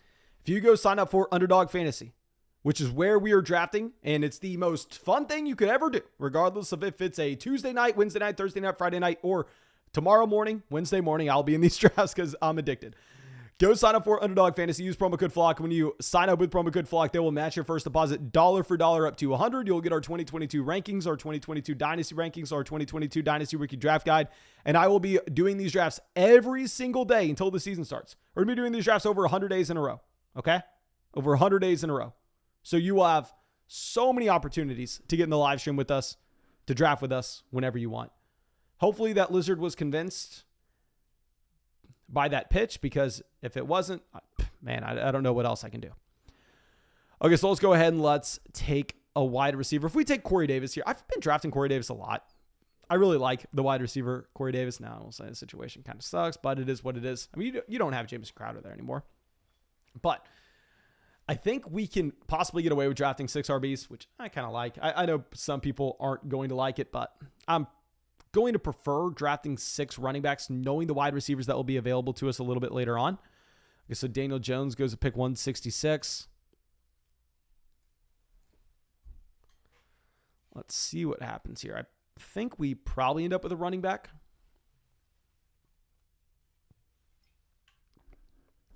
Okay, Ty does not have another QB yet. He goes Marvin Jones. Interested to see if he goes with a Tannehill, a Mac Jones, or Jared Goff. It seems like these quarterbacks are drying up. In Calhoun has Aaron Rodgers, Trevor Lawrence. So let me know if y'all wait to pick 97 and 145. Are y'all stopping at 2 QBs, or are y'all going to go through and grab a third? Obviously, I'm selfishly saying this because I already have our 2 guys. Like, I'm not taking another quarterback. Noah says, I just had Darren Waller go at pick 14 in the puppy. Oh, that's crazy, my man.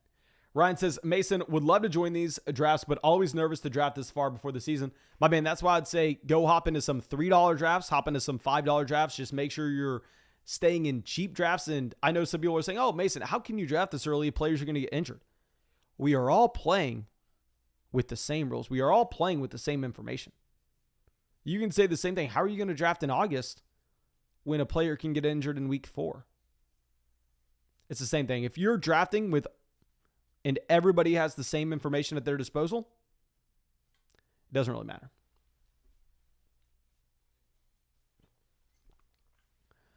Okay, so Tannehill goes to pick 170. Good for us, obviously.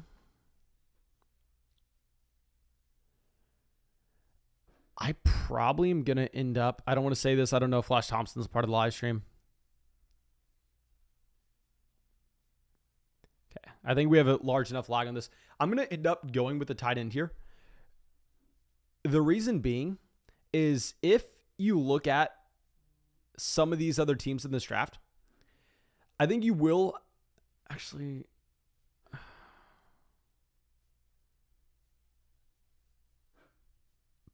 Maybe I talked myself out of it. I talked myself out of it. I really like Tyrion Davis-Price. Let's go Tyrion Davis-Price. I thought we were going to go Gerald Everett, but looking at Gerald Everett versus some tight ends later on, we already have two of them. I don't think there's a massive gap. So let's go Tyrion Davis-Price, where I think there will be that running back fall off. Probably still want to end up drafting 6 of those guys, but it is what it is. We can get our guy here. Let me show off this draft board. I am not proud of this draft. Last draft, I was loving life. I was feeling good. Here, it's I think we made the mistake taking Mahomes in round 4, because if we would have passed on Mahomes in round 4, we could have had the option to take Joe Burrow in round 7. So would y'all rather have the combination of Patrick Mahomes and Clyde Edwards-Helaire? Or we could have gone with, say, a running back. We could have gone Cam Akers and then Joe Burrow on a team where we had Jamar Chase. I think it probably made more sense for us to just go ahead and pass on Mahomes. We learned our lesson. And also a lesson we learned is when you take Mahomes here, you don't need to feel trapped into getting Clyde Edwards-Helaire in the 7th round. If instead you still want to take Joe Burrow, hell, you can take Joe Burrow, because later on you're going to be able to get Marquez Valdez-Scantling. Later on, you're going to be able to potentially get a McCole Hardman. So there are a couple of mistakes that we made in this draft. I think we were able to learn from them. I think that we're going to be able to move on and do better next time, which is really all that matters.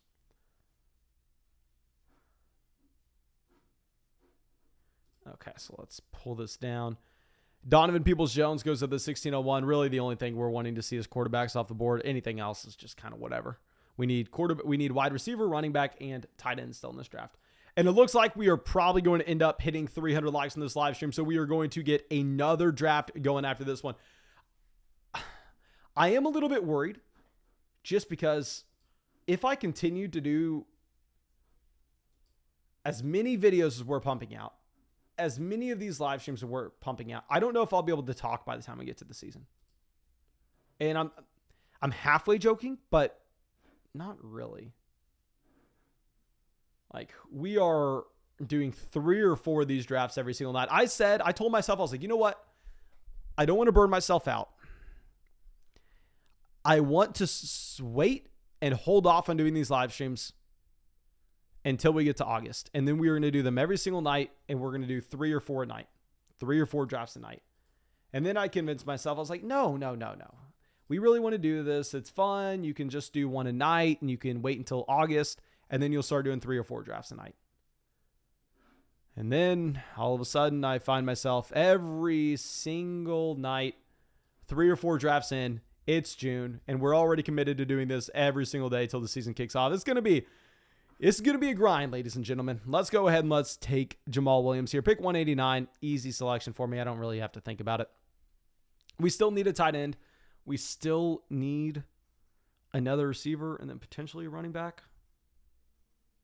Jared Goff goes pick 190. Good for us. And honestly, we may see another quarterback off the board. We may get Mac Jones going off with one of these next few picks.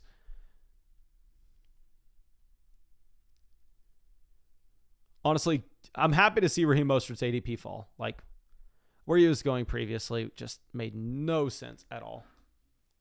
Julio Jones, pick 191.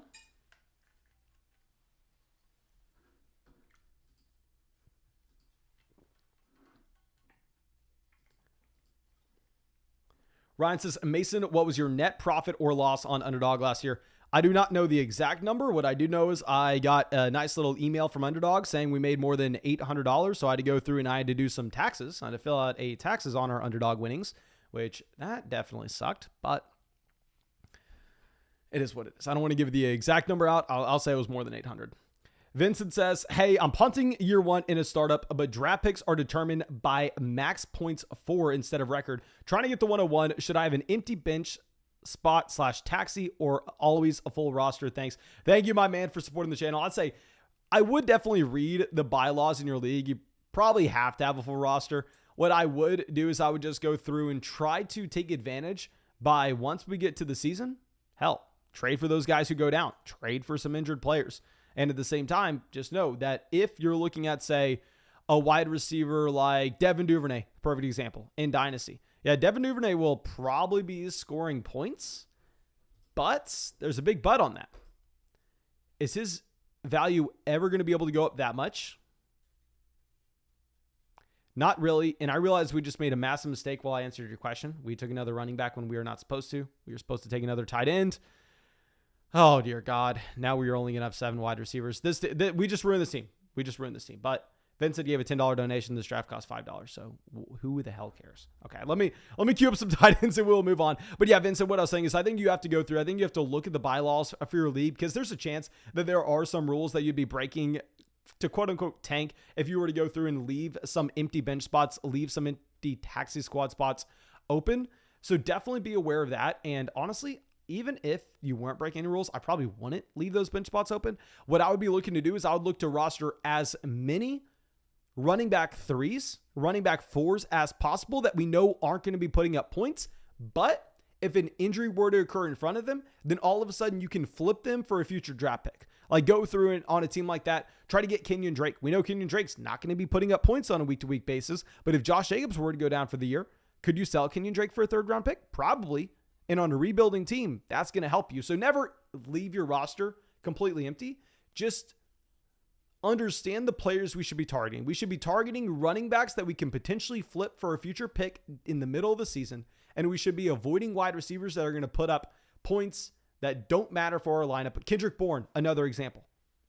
Kendrick Bourne will put up points this upcoming season. Will you ever get a pick for him in Dynasty? Regardless of what he does? No. So he's not going to help a rebuilding roster. Okay. So let's go through. Let's hop into another draft here. We're going to continue to hop into these puppy drafts. $5 drafts, getting as much practice in as we possibly can. First place gets paid. Second place gets paid. A small percentage of every single league pot is set aside for the $75,000 prize at the very end of the season. It's going to be really easy here. Okay, so 106. Let's go through. And I honestly don't think too many people from this live stream got in this draft. I think we should be chilling here. Derek got in this draft. I think we're loving life. I think we are just going to be relaxing here at the 106. So let's queue up exactly what I would plan to do. This is our plan. We'll let it run down. We'll see who we end up at the 106. Not going to be stressing about it, though. Whenever I don't have to go up against you sickos in the live stream, I think we are in a pretty good spot.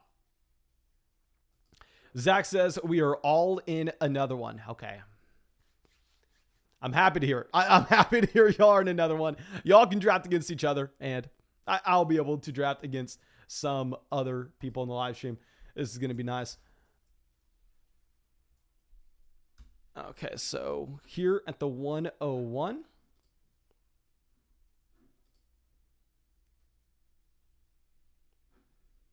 Okay, someone in the chat says, is that the Evan Silva? I'm assuming this is Evan Silva at the 109, so let's see it. Let's see it. Let's see what we can do.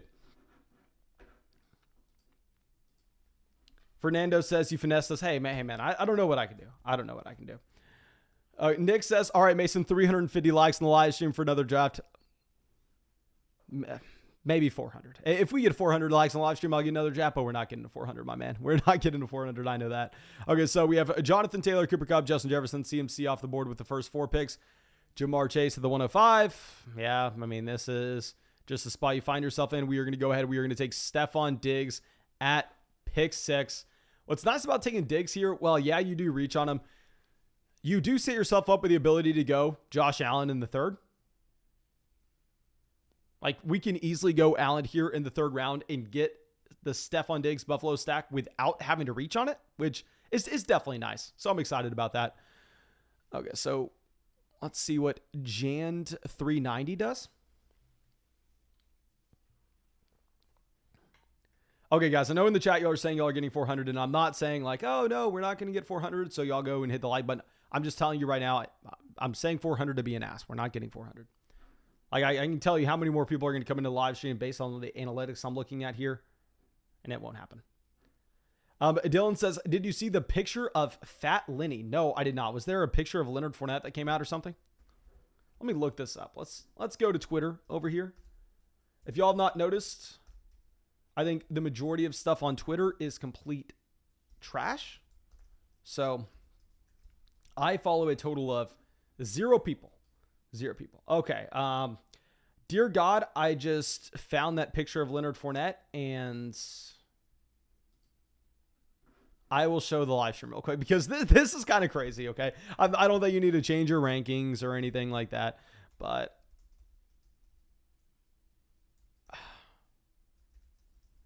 this is pretty crazy.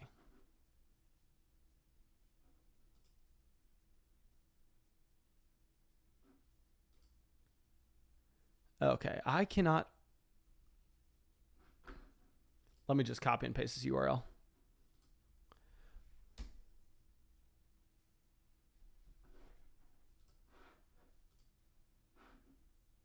He is looking a little thick. He is looking a little thick, okay? But he's a grown-ass man. He's a great pass catcher. He's playing in one of the best offenses in the NFL. Let's not overthink it. I'll give a shout out. Thank you for bringing it to my attention. I don't think it's that big of a deal, though. Okay, so Dalvin Cook falls all the way to the 204. Dear God. Okay, so let's see what we're going to be looking at.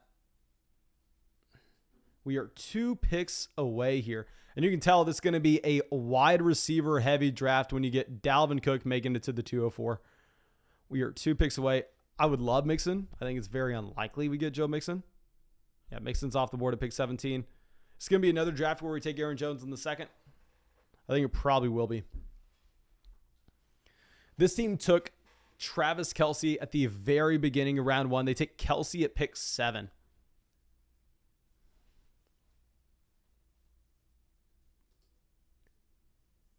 Okay, come on. Just take Swift, get him off the board. Just take Swift. I don't want him. He was Barkley. Very interesting. Okay, we're going to go ahead. Spam the chat. Do you want Swift or Aaron Jones? Like, I have so little DeAndre Swift this season. Like I said, I was drafting him everywhere last year. Everywhere last year. But the issue is I'm having to pay a higher price this season in a worse offense. Okay. We see some people in the chat saying Aaron Jones. We will go Jones. Like, I'm looking at Aaron Jones and DeAndre Swift as very similar players in terms of their talent. I know DeAndre Swift is younger, but one of them is currently going up against Robert Tonyan, Alan Lazard, Christian Watson as his main target competition. The other one's going up against TJ Hawkinson, DJ Chark, Jameson Williams. One of them has Aaron Rodgers. The other one is Jared Goff. I understand A.J. Dillon's going to continue to have carries in this backfield. 100%. He will have a role. But what if I were to tell you? Let me pull up my draft guide so I don't have to continue to do these numbers off the top of my head, and I can be 100% accurate and not try to remember. I know Aaron Jones did not have 50% of this backfield last year. Aaron Jones had 43% of the carries last season, yet still finishes the running back 13 on a per game basis. DeAndre Swift last year,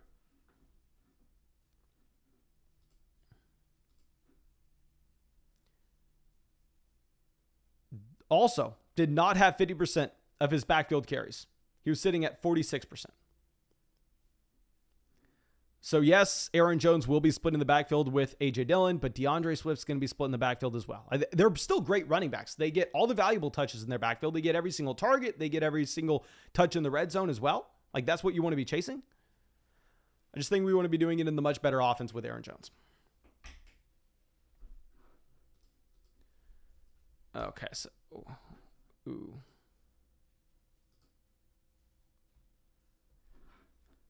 Leonard Fournette goes at the 302. Would be interesting to see if we had an elite running back, like if we had Nick Chubb making it to us in the third. Do we go with Leonard? I mean, do we go with Nick Chubb instead of just taking our stack with Josh Allen? Higgins finally off the board.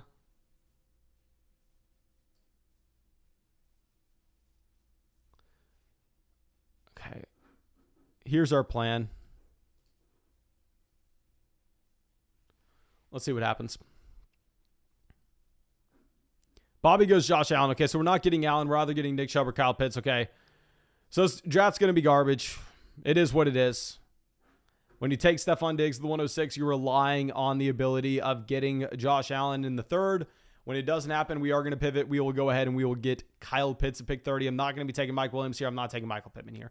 Give me Kyle Pitts. Give me a tight end that was second among all rookie tight ends in NFL history and receiving yards in a season. And it wasn't just because the man played the entire year. No. The man also went out there and was second in receiving yards per game. You can't even try to go, oh, okay, well, it's because he played 7. No, he just was dominant last year. Yes, bad quarterback play, but who knows? Who knows? Maybe, just maybe, Marcus Mariota goes back to what he was in his second season in the NFL. Bobby says, sorry, Mason, I wanted T. Higgins. I got robbed too. Okay, so Bobby goes ahead and he takes Josh Allen from us in the third. I would say if I was Bobby as well, I probably would have done the same thing. I instead most likely would have taken Jamar Chase at pick 4 instead of CMC like we did in the last draft. But it would be very hard to just go through and grab 3 running backs in a row. I understand the need or the desire to go ahead and take Josh Allen there at pick 28. Okay, so we have a little bit of a wide receiver run happening here at the end. We have Diggs. I'm fine with the wide receiver run happening. We have Waddle, DJ Moore, Mike Williams, Hollywood Brown, Michael Pittman making it to Derek at pick 35. A lot later than where Michael Pittman usually goes.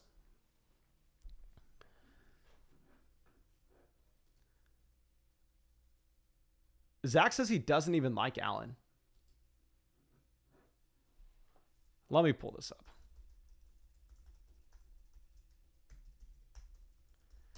The thing with Josh Allen is the access to spike weeks. Last year, Josh Allen scored 417 points.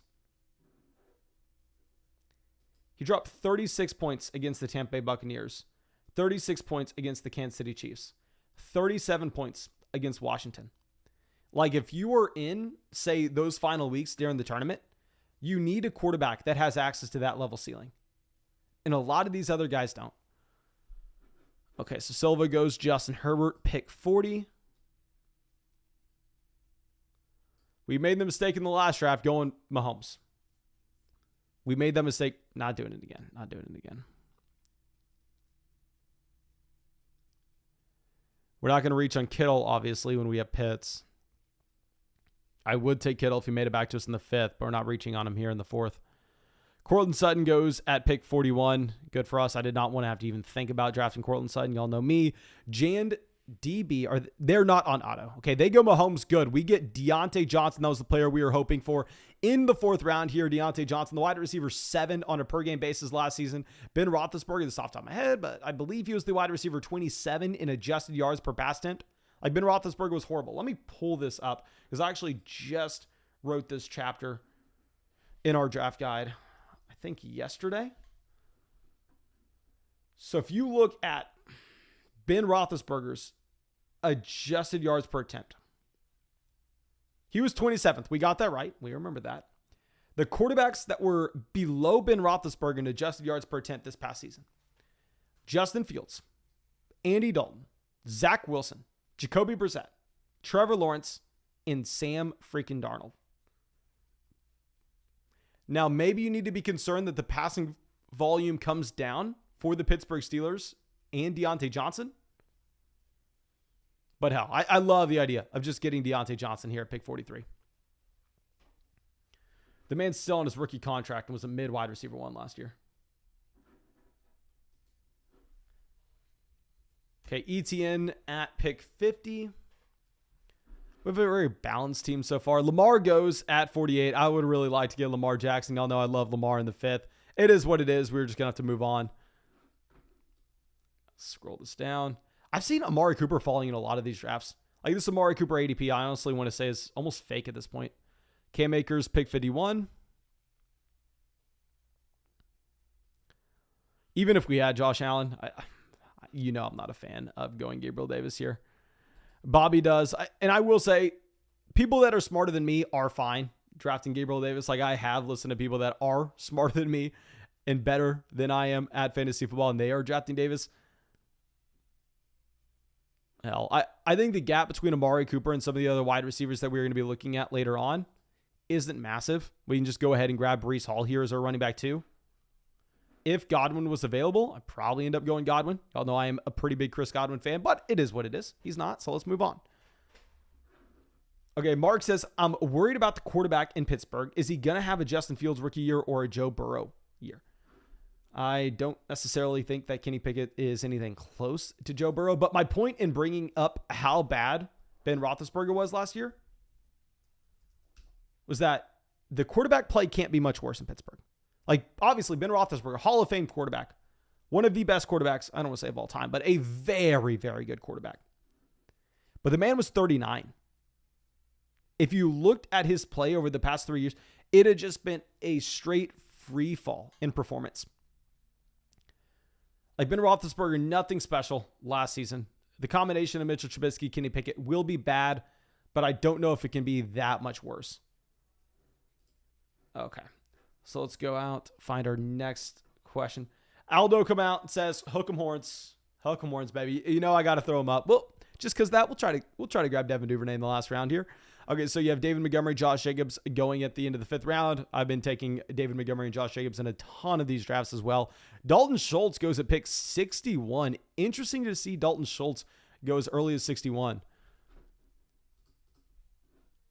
Let's pull this up. Yeah, and wide receivers are going to be available to us with our next pick. Derek takes Brandon Cooks.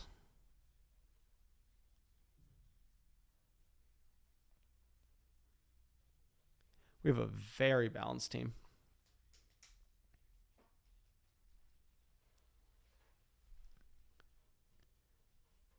Michael Thomas picks 64.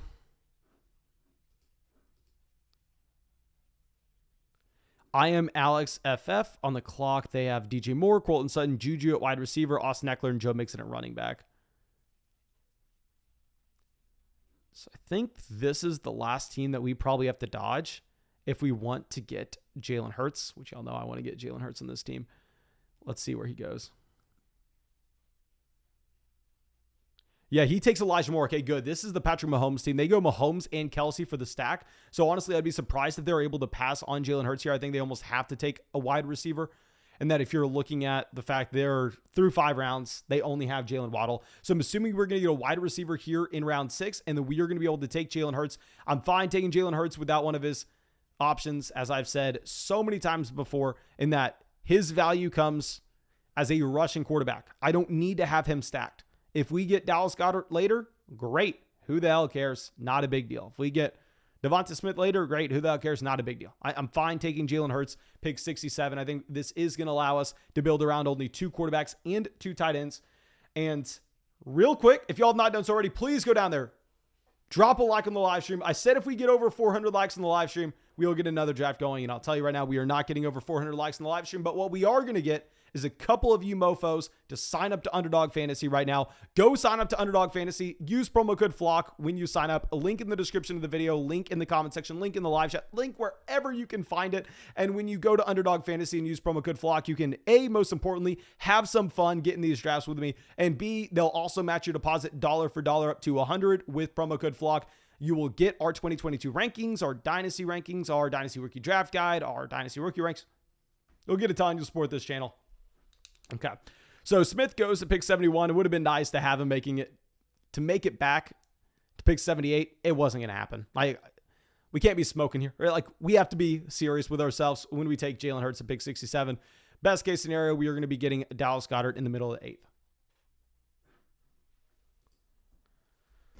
Okay, so Russell Gage, Adam Thielen at the 6-7 turn. Let's pull this up. Treylon Burks off the board as well. So we have a wide receiver run happening. Andrew Luck box, 3 running backs, 2 receivers, and a tight end. Interesting team so far for them. A reach on Lance. Oh, I do not like that. I love me some Trey Lance, but you cannot be reaching on your stacks like that. I know you want to get Lance and Kittle together, but I think you almost have to just wait and hope that he makes it back to you on the way back around. Okay, we're going to get one of Amon-Ra St. Brown or DeAndre Hopkins, whoever they let fall. He goes Tom Brady. So we're going to go with Amon-Ra St. Brown here as our wide receiver 3. Let's bring this in. Let me show off this draft board for anybody who's just now coming in here. I think we've done fine. Obviously, we were hoping to get Josh Allen making it back to us in the 3rd round. That's kind of why we take Stephon Diggs at 7. But it is what it is. Whenever Josh Allen doesn't go, I think we make the right pivot over to Kyle Pitts.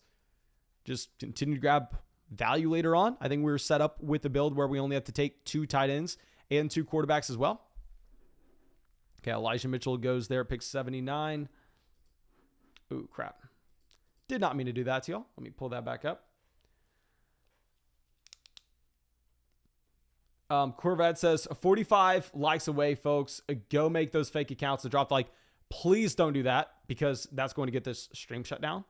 Like, for the love of God, do not, whatever you do, never go and create fake accounts to drop a like on this live stream. Like, oh, that would get us shut down quickly. Like, Google knows what's going on, guys. Google knows what's going on. Okay, Silva goes DeAndre Hopkins, pick 81. Hopkins would have been the other wide receiver we would have gone with if it wasn't for Amon-Ra St. Brown at pick 78. And I usually go with DeAndre Hopkins if we're taking him as our wide receiver 4 or wide receiver 5, saying, oh, we can cover up for DeAndre Hopkins and the lack of production at the beginning of the season. We can try to sneak through the team and get to that playoff tournament. But when we're taking a wide receiver 3 here, I think we almost have to go with Amon-Ra St. Brown. That way we can make sure that we get some production at the beginning of the year. Okay, so Dak and Stafford go here at the 7-8 turn. Interesting. I wonder if Derek was thinking he was going to get one of those quarterbacks making it back to him. Obviously, Lance went over here, so it looks like he's maybe just going to have to pass up on the quarterback position overall, at least the top tier. Maybe ends up getting, I'm assuming he's eyeing Derek Carr on the way back around whenever he has Darren Waller. I don't know if he decided to go Devontae Adams. Yeah, he went Devontae Adams as well at the very top. Okay, so he went with the bully tight end strategy. I didn't even know Derek went bully tight end here with Mark Andrews and Darren Waller. Interesting. Maybe that causes us to make a play. Yeah, Derek says, no, I'm waiting on Carr. Yeah, that's what I assumed.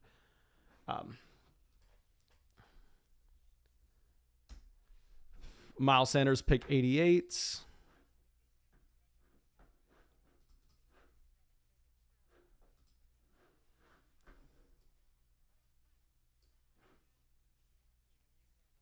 See, Sky Moore just has such an ugly ADP. The fact that Sky Moore is going before Kenneth freaking Walker.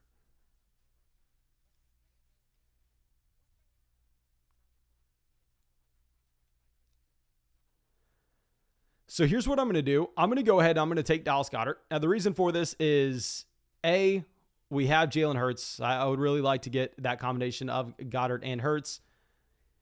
B, whenever we look at the fact that you actually saw Derek go with the bully tight end strategy earlier on, taking both the combination of Darren Waller as well as Mark Andrews, I think the probability that Dallas Goedert makes it to our next pick at pick 102 is going to be lessened. So let's go ahead. Let's take Goddard as our second tight end. I think this will allow us to only take 2 of these guys. Kenneth Walker goes directly after. I think Kenneth Walker in a vacuum is a better pick than Dallas Goedert. I think he is a better pick than Dallas Goedert. I don't think you can deny that. Okay. Let's move this down. Corvette says, do you think there's a chance Sky Moore barely plays at all this season? I mean, yeah, it's in the range of outcomes. It's in the range of outcomes that you have Mecole Hardman as the field stretcher. You have MVS somehow playing an X wide receiver role. Probably not likely. And then you have Juju Smith-Schuster in the slot. And then obviously you have Kelsey just soaking up the majority of the volume. It's in the range of outcomes, but he's probably going to get on the field. I mean, he is a very talented wide receiver. Even though he is a rookie, like I said, I think Sky Moore is being drastically overvalued when he is being drafted at the 7-8 turn. If he's being drafted at the 7-8 turn, I'm just out on Sky Moore. Okay, so Kirk Cousins goes at pick 96.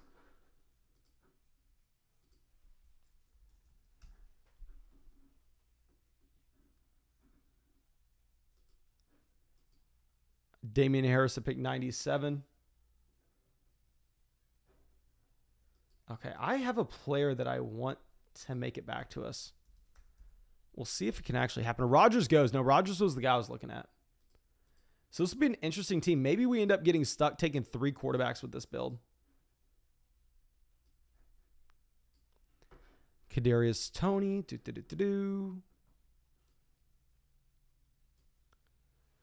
Dawson Knox goes to pick 100. Okay, so I think that's almost confirmation that we wouldn't have had Dallas Goedert making it back to us if we passed on him.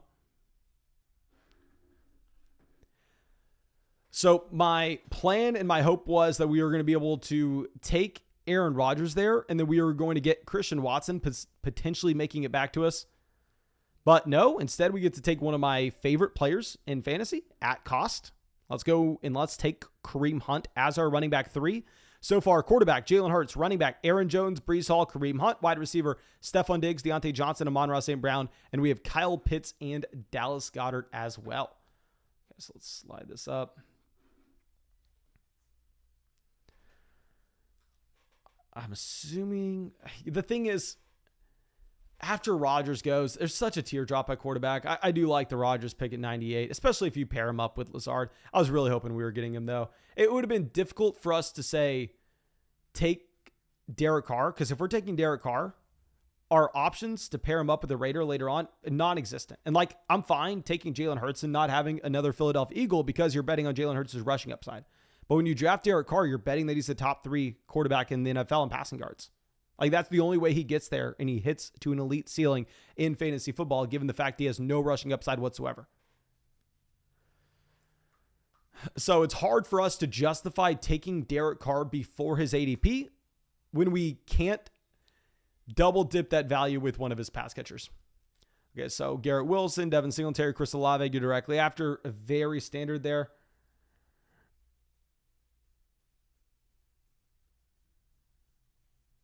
Drag takes Chase Claypool, 106.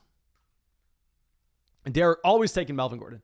At every single draft, Derek's taking Melvin Gordon. Hendricks asked us to show the entire draft board. Let's go through. Let's show this draft board off. We were at the 106.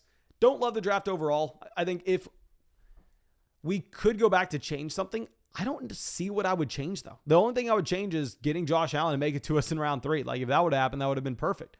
But obviously, I can't control how other people are going to go. I think we have to pivot over to Pitts in the 3rd when we don't get Allen. Deontay in the 4th is easy value. Maybe what we could have done, you know what we could have done to just be, I don't want to say sneaky, but to make things interesting, if we noticed that Derek went with Andrews and Darren Waller to start us off, if we would have taken Kyle Pitts in the 4th, to go Pitts and Kittle and have two teams going bully tight end, that would have been very interesting. Okay, so let's pull this up. Okay, we get Tyler Boyd. Tyler Boyd is going to be an easy selection. I think some people would make the argument, oh, yeah, you get Tyler Boyd and you get to see him go up against Stephon Diggs for that Week 17 matchup. You can bet on the overall game environment, yada, yada, yada. No, I like Tyler Boyd. We are going to come. Oh, dear God, guys, we have naked ladies out in the chat right now. Whew. I told you this is a party out here, okay? We got fantasy football drafts. We got money on the line. We got naked ladies in the chat. What else could you want? Come on. We got naked ladies in the chat, and you haven't subscribed to the channel. You haven't dropped a like. You haven't signed up for Underdog Fantasy with promo code FLOCK yet? What are y'all doing here? Okay. Okay, so Jameson Williams, pick 118. Mark says, hey, ladies, drop some likes. Yeah, I'm assuming they drop some likes. I'm assuming. We have the chat on subscriber only, so they're definitely subscribed to the channel. It ain't for the fantasy football. I'll tell you what it's for here. Come on. So let's see Gesicki go here at the end of the 10th. I'm also kind of fine with whatever makes it back to us. I will say we probably want tight ends going whenever we have the combination of Goddard and Kyle Pitts. We're going to be done taking tight ends. But in terms of wide receiver, running back, quarterback, hell, let whatever fall to us. Zachary says the marketing. Yeah, I'm a marketing whiz out here. Like, Underdog needs to give me a raise. Like, come on. What else can we do? We got naked ladies out here promoting your stuff. Okay, so Andrew takes Alexander Madison at pick 123.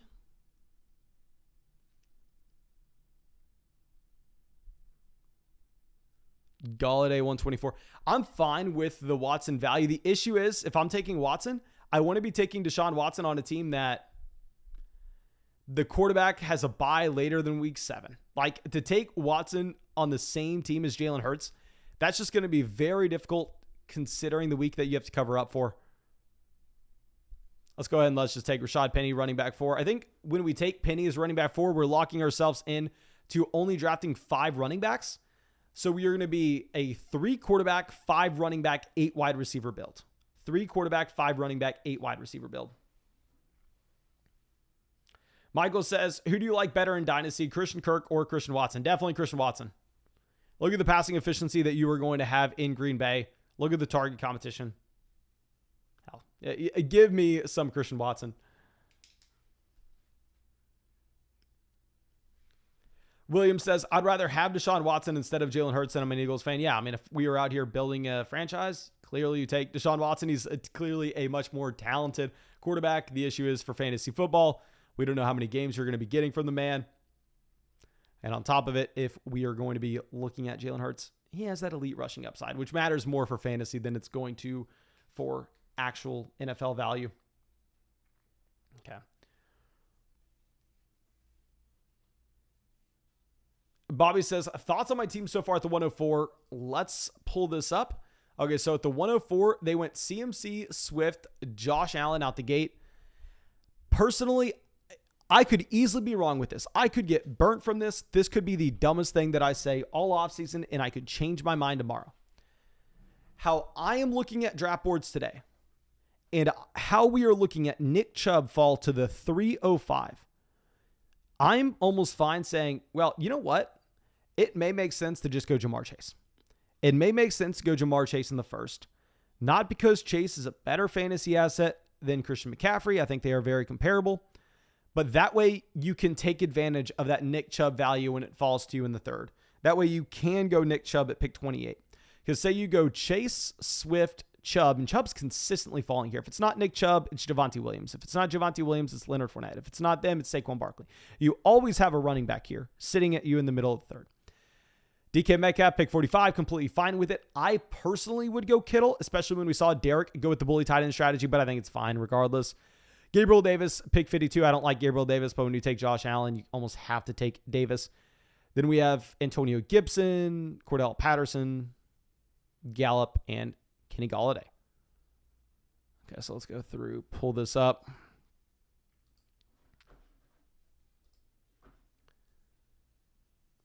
Do we just go ahead, catch the falling knife, take Dameon Pierce as our last running back?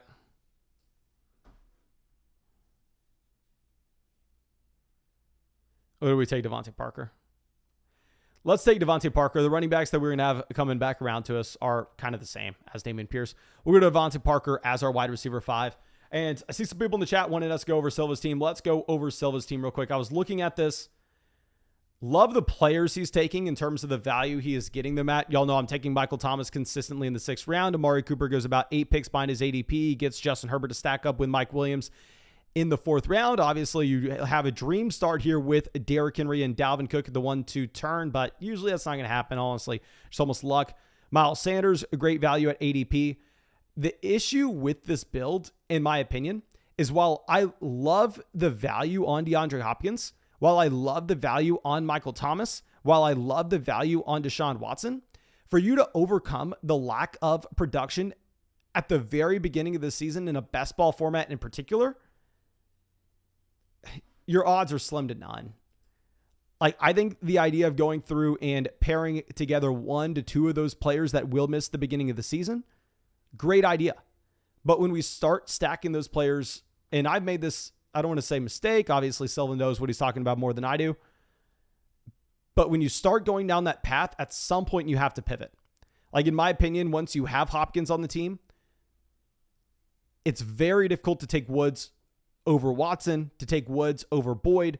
While in a vacuum, you probably prefer him there. He probably has more points per game. In best ball, it's going to be very difficult. Okay.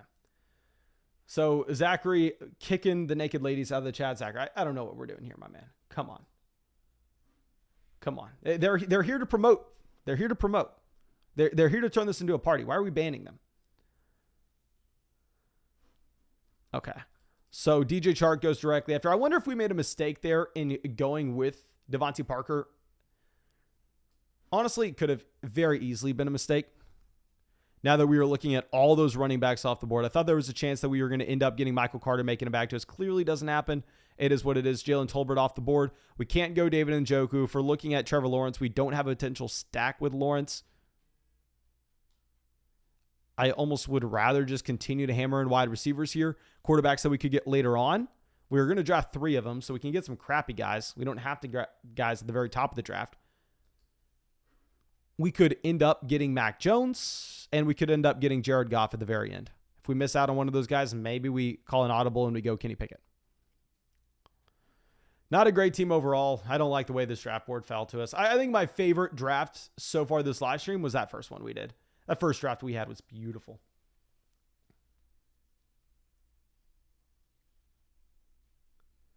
Okay, so let's go through. Alec Pierce at pick 151. Okay, good. We almost kind of want to see these wide receivers go off the board. I don't really have too much of a preference. And it looks like we actually may end up having to do another live stream after this. It looks like we may get another draft going considering the fact that we are 19 likes away from 400. Dear God, y'all are ridiculous. Y'all are crazy. Yes, we'll probably get another one going. It's going to be tough. It's going to be tough on the voice, but we will deal. We will deal. Okay. Kenneth Gainwell, pick 156. I really like where Kenneth Gainwell is going in fantasy drafts right now. I mean, if you look at Gainwell, he had almost more targets per game than carries per game last year. But, I mean, you are not going to have Jordan Howard. Boston Scott, we don't exactly know what's going to be happening this upcoming year with Boston Scott. If all of a sudden that workload just goes over in the direction of Kenneth Gainwell in this offense that wants to be very run heavy, Gainwell definitely has upside. I really like getting Gainwell there at pick 156.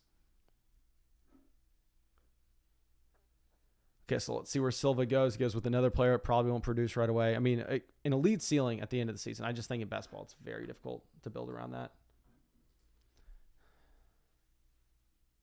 Ryan says, just found out half our league watches this channel. My man, you know what you're going to have to do now? And start dropping dislikes on the videos. That way, the other half of your league can't find it. I guess that's what we have to do. And yeah, it looks like we're going to get 400 likes.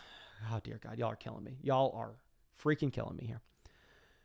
I guess we're going to go with another wide receiver. We're going to go with either George Pickens or Joshua Palmer, whoever ends up making it to us. Like I said, we are going to go 3-5-8-2. 3-5-8-2 is the build.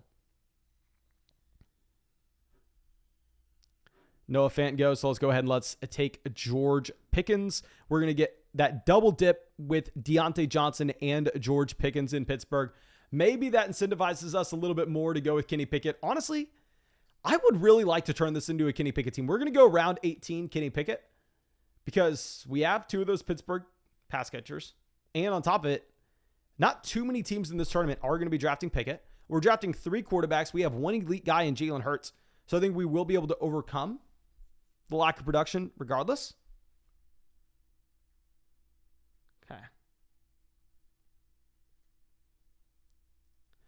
Okay, so Daniel Jones, pick 166. Tyrion Davis-Price, 167.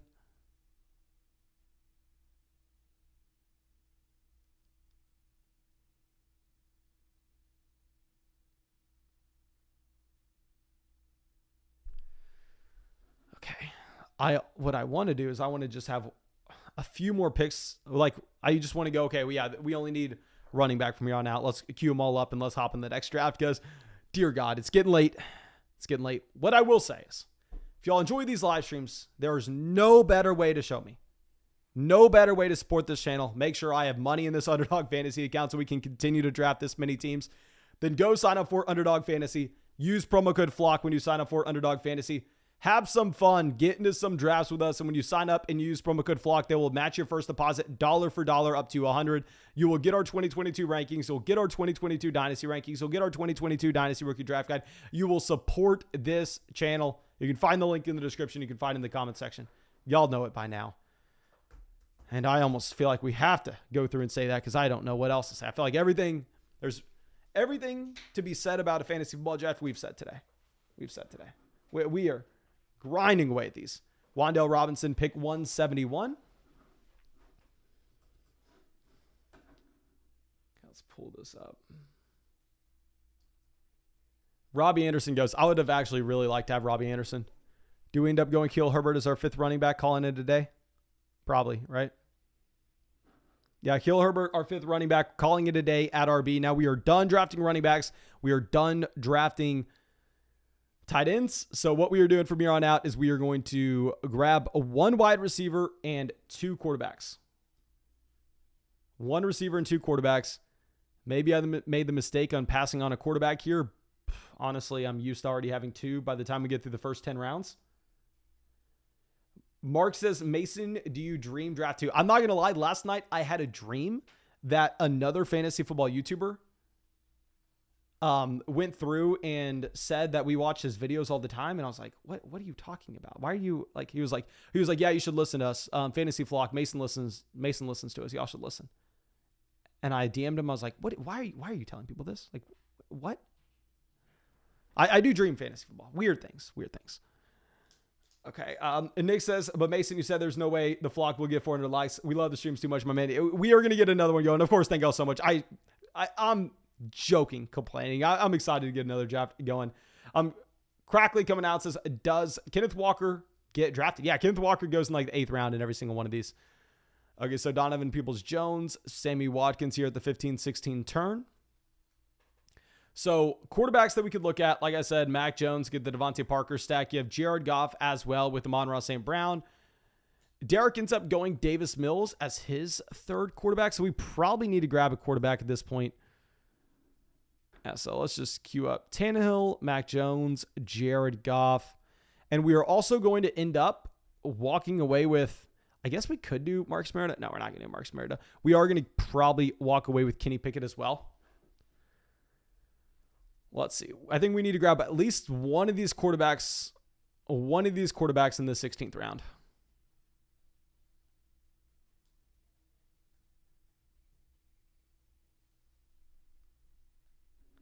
Okay, Silva. Yeah, he has to go tight end. He goes Hayden Hurst.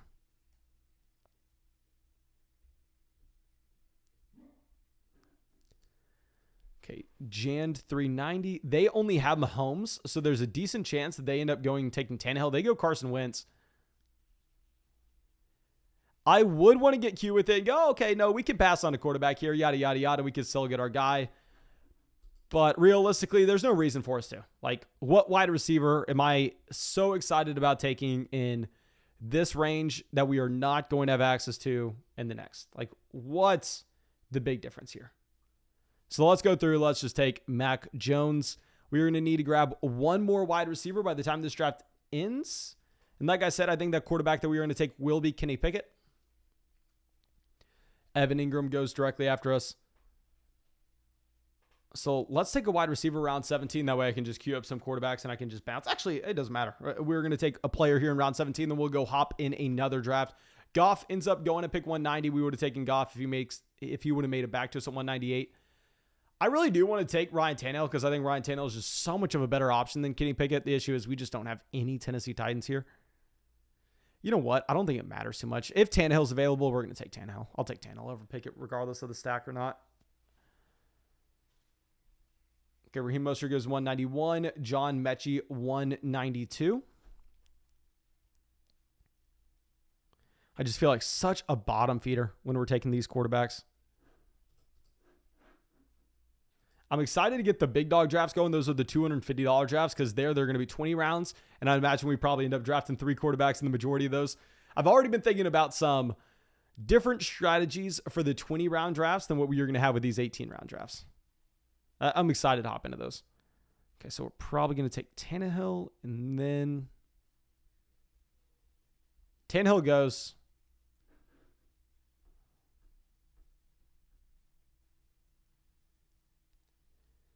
Is there a wide receiver here that makes that much of a difference for us? Like, are we dying to get AJ Green, Kendrick Bourne?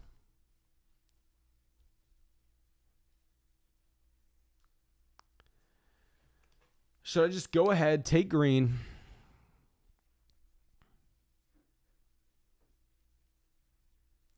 No, it doesn't really matter. Let's take Kenny Pickett. I would want to get cute, wait until the last round to grab Pickett, but what is the actual bonus that we are getting if we pass on Green here? Let's just go through and let's queue up some of these wide receivers. Looks like our guy Devin Duvernay is already gone, so we'll go with some of the usual suspects that we have, and we are just going to go get in another draft ASAP because my voice is about to give out. I ran out of water a while ago. I need to start filling up multiple water bottles for these drafts. This is going to be our 4th draft here. Our 4th draft. Dear God. Let's go ahead. Let's jump into it. I said I wanted to max out best ball, and we're obviously going to max out best ball mania. I said I wanted to max out the puppy drafts. Maybe this is how it has to be done. Maybe we have to live stream 4 of these drafts every single night. Riley says, Mason, important question. I signed up for Underdog Fantasy last season with your promo code, and I never got your rankings. Was that part of your promotion last season? So it depends. During the season last year, we didn't have any promotion with Underdog Fantasy outside of them matching your deposit bonus up to 100%. At the beginning of last season, like before the season kicked off, we had the promotion where you were getting our 2021 fantasy football draft guide. But if you sign up for Underdog Fantasy and you get all that stuff, like during our promotion, if you've signed up since, I think we started the promotion in March, since whenever we signed up, it should have hit your email address about an hour after you sign up. So like if you go sign up for Underdog Fantasy right now and use promo code FLOCK, Underdog will send you a welcome email. It's an automated email, so everybody gets it. And if you don't open it the first day, they actually send it to you again the next. But they send you a welcome email that has everything in it with our rankings. It actually has a link to Locals, which has our rankings and everything. It has actually extra stuff like extra live streams as well. But it has a code to get past the paywall for Locals. And then it also just has a PDF of our draft guide. Okay, Dustin says, Mason, have you made a profit from your Underdog drafts in the past? Yes, we answered this at the beginning of the live stream.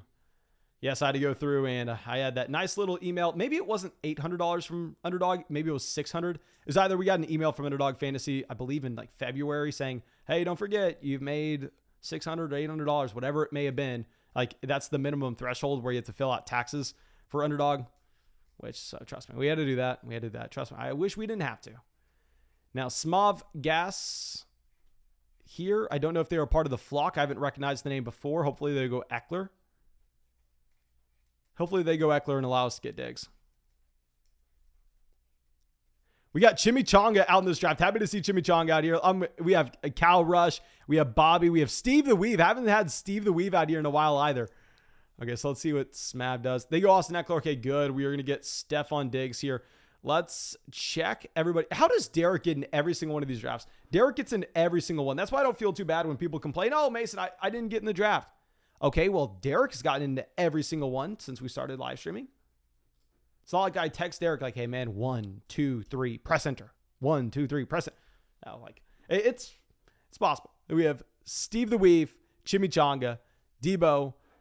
I Can Win.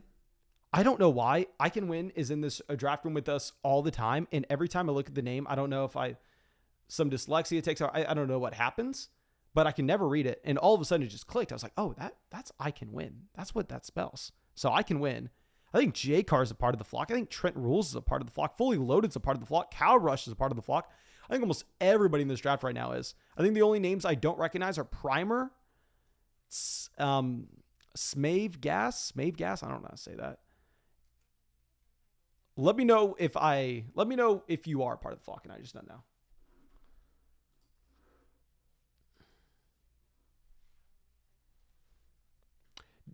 It's Daggy says, I got first in the other. Real quick, if you notice that you joined a draft room after ours is already filled, if you have time, just back out of it. Underdog completely refunds it. Like the $5 is added back into your account immediately. Like every single morning I go through and I join a Best Ball Mania and I join a puppy draft. And then whichever one fills faster, I just exit the other one.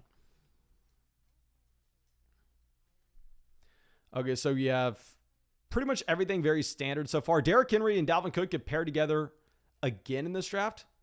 Mike Evans goes to pick 16. I feel like there should be a value making it to us. I Can Win on the clock. They go Mixon. I was really wanting Mixon. Is this going to be the same start we had last time? I guess this is the same start we had last time. You know what's funny is I'm not going to be that surprised if we get Kyle Pitts again. I'm not going to be that surprised if we get Kyle Pitts again. Andrew says, I'm part of the flock, was in the 10 spot in the last draft. Okay, Andrew, let me know what your name is on Underdog.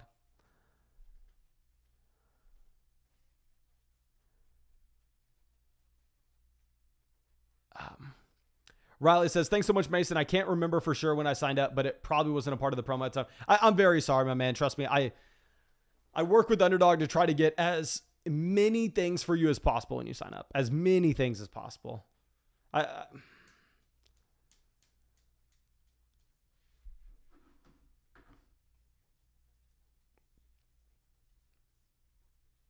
Daniel says, is this a Best Ball Mania draft? No, this is not a Best Ball Mania draft. This is a puppy draft. Okay, so T. Higgins goes to pick 22.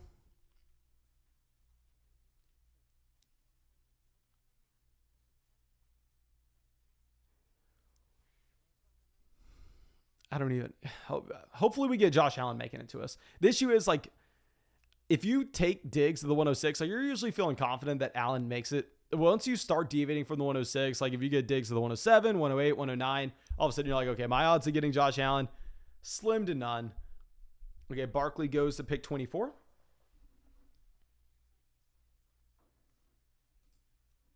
Derek says, I was part of the last draft as well. Chief Darnell. Okay, I believe you were at like the 103, 102. I think you were at the beginning of the draft. Kyle Pitts and Josh Allen go at the beginning of the third round, so we don't get either. That sucks. Looks like we're going to be taking a wide receiver at pick 31. Load up a receiver. It is what it is. This is what I get. This is why I'm bummed out whenever I have to draft with all of y'all. Fournette goes to pick 27. My guess on the player that we get, Keenan Allen. If I had to guess, my guess is Keenan Allen's coming to us at pick 31.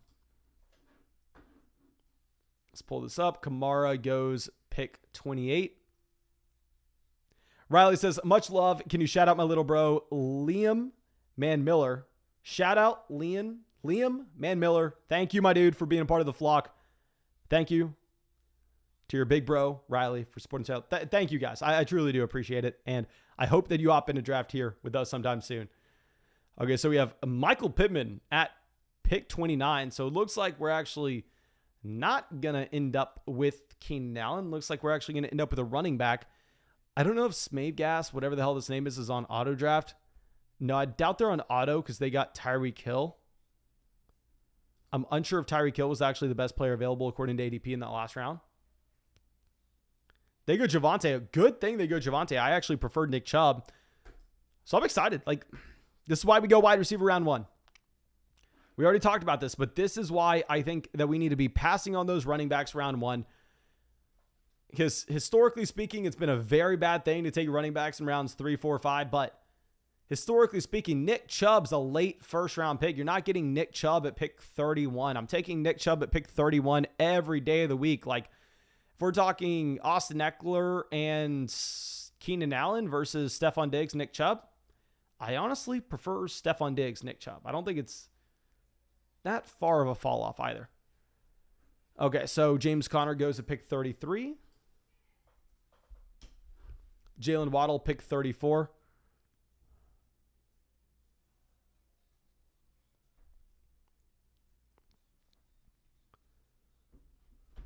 So the question is, do we resist?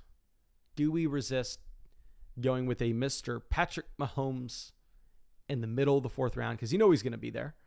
Derek ends up taking the Denver wide receivers, goes Jerry Jeudy and Courtland Sutton at the 3-4 turn. Something I will not be doing at all this year. Caden says, Mason, you're sleeping on Austin Eckler. He had 20 total touchdowns last season. My man actually just got done writing up the Austin Eckler chapter in our draft guide. One of the reasons I am sleeping on Austin Eckler is I think the touchdowns come down for Eckler. I think they come down a ton, if we're going to be honest. And we're going to go ahead. We're going to reach on Kittle here. Like, let's go through and let's look at Austin Eckler's touchdowns per game over the past 3 years. Like, this is, why do I always pull up this? But regardless, I think we can find it here. I know you were probably going to be surprised to see this, but Eckler, while he was the running back 3 on points per game last year, he did that by fueling 1.7 touchdowns per game. Austin Eckler almost averaged 2 touchdowns per game last year.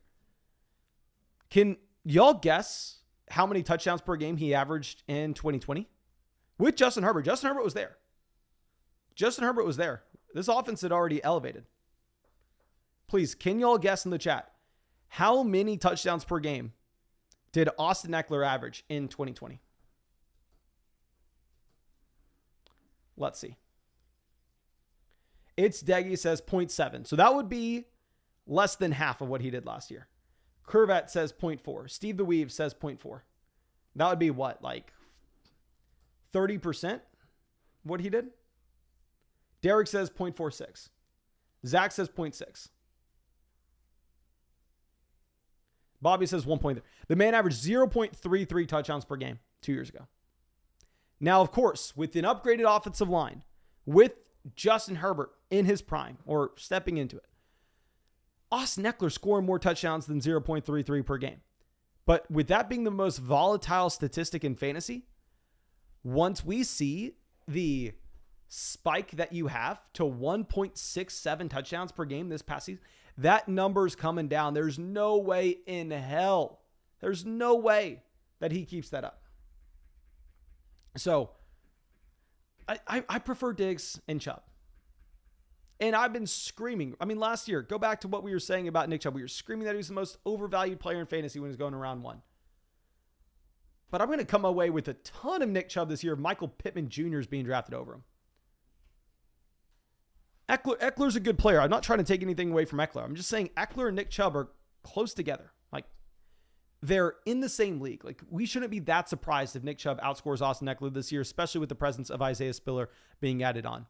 Steve the Weave on the clock. He has CMC, Travis Etienne at running back, A.J. Brown, Michael Pittman Jr. at wide receiver.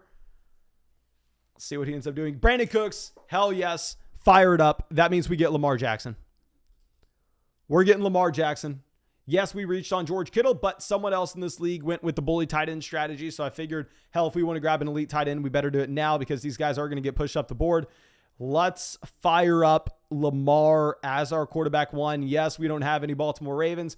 I don't care. I don't care with Lamar Jackson because this is a quarterback that, like we said with Jalen Hurts last year, the majority of that production is coming with his ability to rush.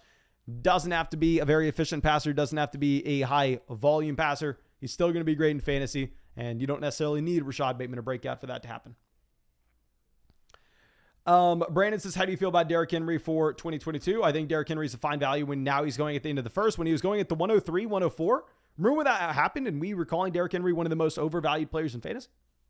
Now he's fallen. He's fallen this offseason. Like earlier this offseason, he's going at the 103. I think it's a much more reasonable price point to pay when we've seen him consistently going with the 9th pick, with the 10th pick. Like I said, I personally am taking the wide receivers earlier. I'm taking the receivers early, knowing the running back value that we can get later on. Like David Montgomery makes it to the 5-6 turn. Josh Jacobs makes it to the 5-6 turn. And honestly, based on how we've taken this draft so far, maybe you want to make the argument that we should have gone with a wide receiver in round 2. Okay, Derek ends up taking Jalen Hurts at pick 60. I'd imagine, and he goes Devontae Smith. He reaches on Smith to go ahead and get that stack. I'd imagine that he is going to be looking for Russell Wilson a little bit later on. J.K. Dobbins goes to pick 62. This is what we're talking about with running back value.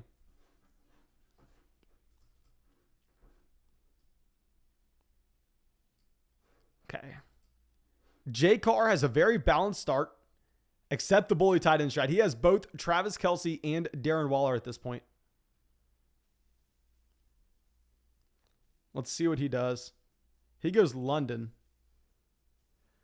I Can Win has 3 running backs, so I think this means we get Josh Jacobs. Yeah, we're going to go ahead and get Josh Jacobs. I'm going to continue to take value. Now we are going to go 2-5-9-2. Our build's 2-5-9-2. If we end up taking another running back in the 7th, maybe our build's 2-4-10-2.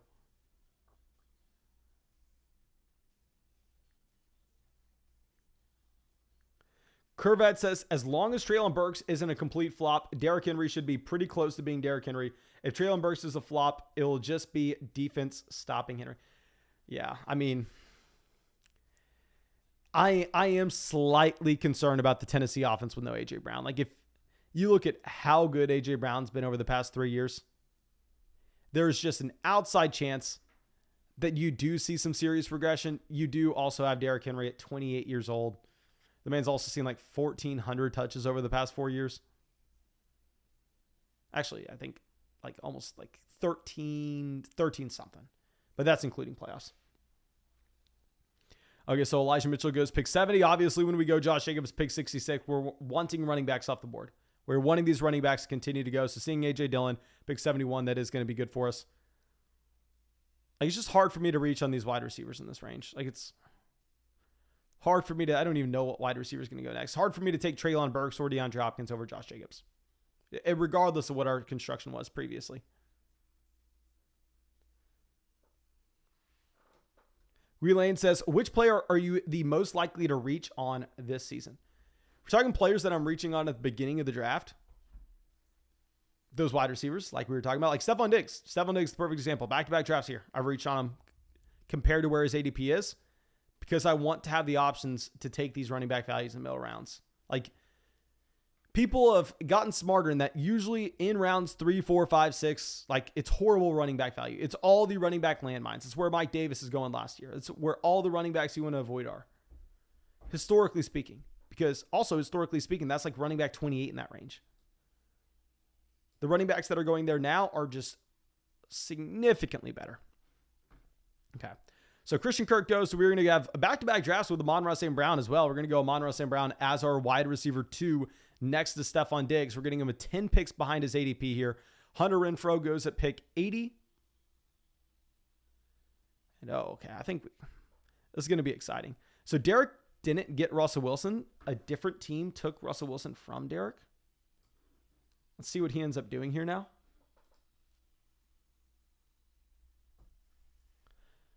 Corvette says CMC is at like 1,100 touches and more injury prone, but going higher for some reason. Whenever I say that Derrick Henry's at 1,300 touches, I'm saying over the past 4 seasons. Derrick Henry's had way more touches than that if we were looking at his entire NFL career.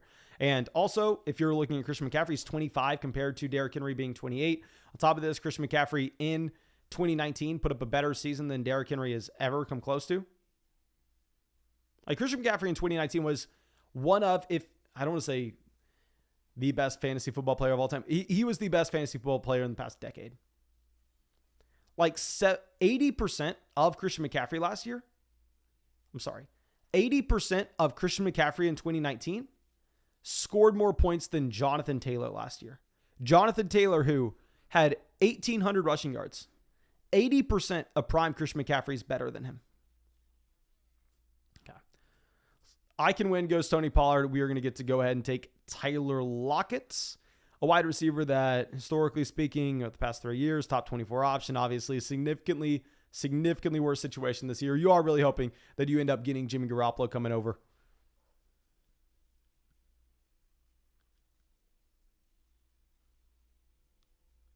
Bobby says, ever see Derrick Henry's high school carries? Yeah, Derrick Henry's high school stat line is legitimately the most absurd thing you will ever see. I know most people in this live stream have seen it, but hell, this is our 4th fantasy draft. What else are we going to be talking about here? Let's pull up this. I know you've already seen it before, but just to remind you, Derrick Henry, his high school statistics. Derrick Henry is a senior in high school, played 13 games. Does anyone care to guess how many rushing yards he had in 13 games as a senior in high school?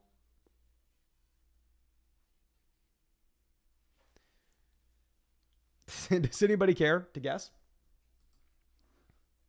Let's see what people say in the chat. Derek says 138 puppies after this. Hope puppy 2 starts soon. Of course, I don't know. I haven't talked to. Okay, real quick. So let's see some of these guesses. Bobby says 2,600. Corvette says 1,900. Clutch Cow 2,500. Paul 1,200. Berkey 2,000. Kevin 6,800. Zachary 1,800. Nick 2,400. In 13 games, Derrick Henry in high school had 4,261 yards. I'll pull this up for everyone to see.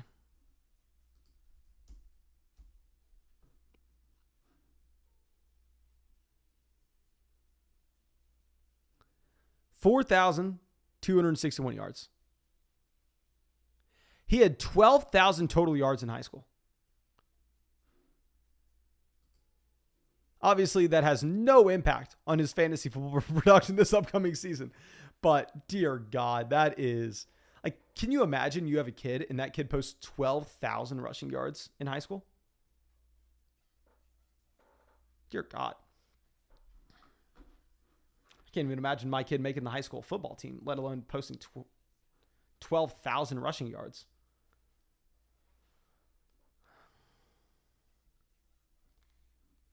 Okay, so Garrett Wilson, pick 100. Mike says, was that 2020 Derrick Henry against high schoolers? Honestly, maybe. Okay, let's pull this up. Allen Lazard, there's been some news about Allen Lazard, not present for minicamp. Lazard signed his second-round tender and isn't present Tuesday for the start of Green Bay Packers mandatory minicamp. Blue. Okay, so it's a non-story. Doesn't matter. Who do we want to end up taking here? We already have 3 RBs. Let's take Rodgers. I think Rodgers is the last quarterback that we can take in this range that allows us to come away with only 2 at the position. And the thing with Rodgers is it's easy to get stacks later on with Rodgers. Like, we could end up getting Christian Watson. If we don't get Christian Watson, we could end up getting Robert Tonyan. Like Derek Carr, we can't take Derek Carr and get a stack. Technically, we have Josh Jacobs, but I honestly don't think that matters.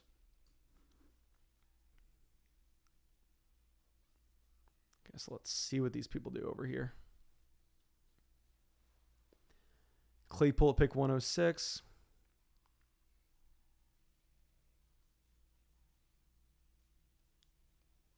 Marker Word says he's from Perry, Florida. A buddy of mine said no one ever had a solo tackle on him. I'd imagine they didn't. If he went for 12,000 rushing yards, I'd imagine probably took 4 people to bring him down every time. James says, imagine being the other kid who had to try to tackle him. Yeah, I can't imagine it. That's the thing. So Derek goes, Damian Harris here, pick 108. Birdman says, no tight end premium. Would you trade Kyle Pitts for Dalton Schultz into 2023 first? If it was super flex, yes. Tyler Boyd at pick 109. Y'all know how to like Tyler Boyd making it back to us. Maybe we end up getting one of these running backs in this tier.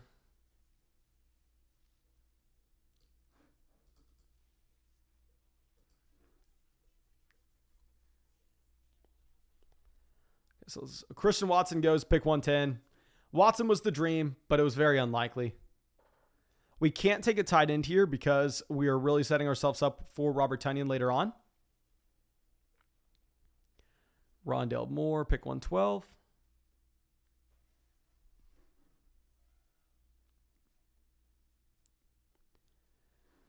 I can win. I wonder at what point they start thinking of tight end and quarterback. They have 4 running backs and 5 receivers.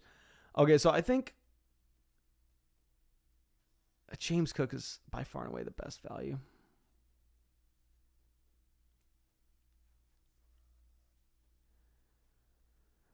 Let's go ahead and take James Cook. We're drafting 9 wide receivers. One of those guys is Stephon Diggs. Potentially one of these running backs can be hitting our flex spots. It's so hard for me to take Jameson Williams, a wide receiver that tore his ACL in January, over a round 2 running back for the Buffalo Bills. Technically, we have correlation if we draft Jameson Williams, and then we also have Amon-Ra St. Brown. But you can say technically we have correlation if we draft James Cook, and we also have Stephon Diggs. Austin says, thoughts on Leonard Fournette looking like a snack. I think he is a big, healthy boy. He went through a nice bulking season this offseason. So that way, when he gets to minicamp, this man can shed some of that weight and he can be looking like a Greek god. That's my expert analysis on the situation. That's what I'm assuming. Okay, so we have some running backs going after. Good. This is exactly what we needed to see. The last thing we wanted to see is all of a sudden all those wide receivers fly off the board. Ted says, I have 0 Jameson Williams out of 50 drafts. I think a lot of people are just buying into the name value of Jameson Williams, if we're going to be honest. I feel like they're knocking down Chris Godwin almost too far based on the almost guaranteed production that you have with Chris Godwin once he gets back and once he's healthy. Compared to if you're looking at Jameson Williams, like Jameson Williams is going to take longer to get back than Chris Godwin. And we have no idea what the production is going to look like. Like, I'm fine drafting players that are going to miss the beginning of the season depending on the value. Like, I think Chris Godwin represents fine value in that range. Ronald Jones, pick 122. Good for us. Once we take James Cook, we're probably going to take another running back, but we don't want it to be for quite a while. Pat Frymuth off the board. I want Robert Tonyan, but I don't think we can take Robert Tonyan here. Steve the Weave. Does anybody... He would be the one person that could go with Watson. Russell Wilson is a week 9 bye. He has no Cleveland Browns. I'd be surprised if he went running back. He goes Jameson Williams. I would have taken Williams if he made it to us at pick 127. 127, I would have been very comfortable with it. So we're going to end up with a wide receiver, definitely. I don't think we really have an argument for anything else. Unless you want to make an argument that these wide receivers are the same and we should just reach on Robert Tonyan. But hell, Robert Tonyan's ADP is 138. Our next pick is pick 138. Let's just go ahead and let's take Jarvis Landry. We need to bring in wide receivers. Jarvis Landry is going to be our wide receiver 4. So far, we have Lamar Jackson, Aaron Rodgers at quarterback. Running back, Aaron Jones, Nick Chubb, Josh Jacobs, James Cook. And we don't need to get Robert Tonyan because we do have the Aaron Jones and Aaron Rodgers correlation. So it's not the end of the world if Tonyan doesn't make it back. And then at wide receiver, we have Stephon Diggs, Amon-Ra St. Brown, Tyler Lockett, Jarvis Landry. And at tight end, we have George Kittle. Okay, so let's go through, pull this up.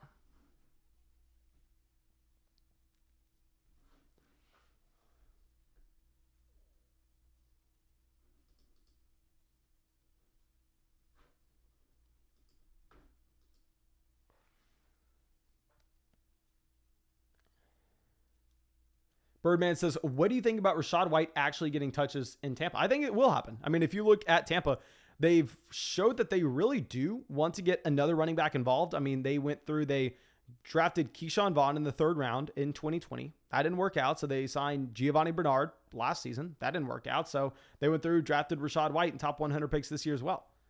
Like, I think they do want to get another running back involved. Ronald Jones is leaving behind a decent workload. Like, Ronald Jones got touches last year. Rachaad White is a great pass-catching running back. He's a running back with a small role that has upside if you were to see an injury to Leonard Fournette, and I honestly really like going after those players. Now, if he is available to us at pick 138, we're not going to take him because we are going after Mr. Robert Tonyan. So let's see how this works out.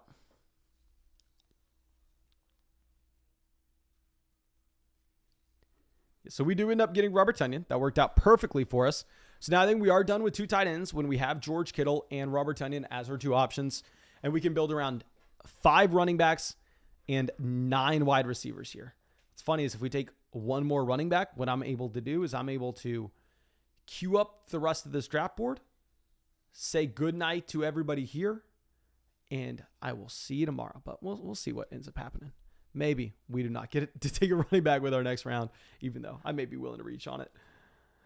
Derek says, Brady hates rookie running backs like Gruden hates everyone but Hunter Renfrow. I'll say. I don't think John Gruden hates everyone but Hunter Renfrow. I think Hunter Renfrow is the only guy left. That's my assessment on the situation. But why do you think Brady hates rookie running backs? Like, what rookie running backs have we seen? Like, please. Refresh my mind. My brain is fried here. I've gone through and recorded 3 videos today and I'm about to complete our 4th draft. So please, maybe my brain's fried. What rookie running back have we seen Tom Brady hate?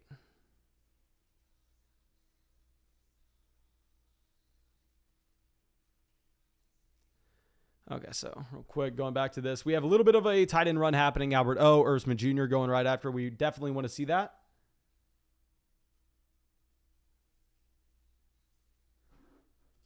Okay, come on. Give us Nyheim Hines. Give us Nyheim Hines so I can call it a night. Please.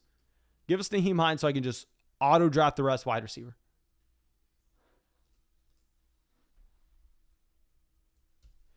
Jeremy says, a new day and a new chance for you to be in on Gabriel Davis. I've come around. I'm in on him in Dynasty. With where he's being valued in Dynasty Fantasy Football, I'll go buy Gabriel Davis. But to take him ahead of Chris Godwin, even with Godwin missing the beginning of this, I can't do it. I can't entertain it. Not signing up for it. No, not me. Not in a million years.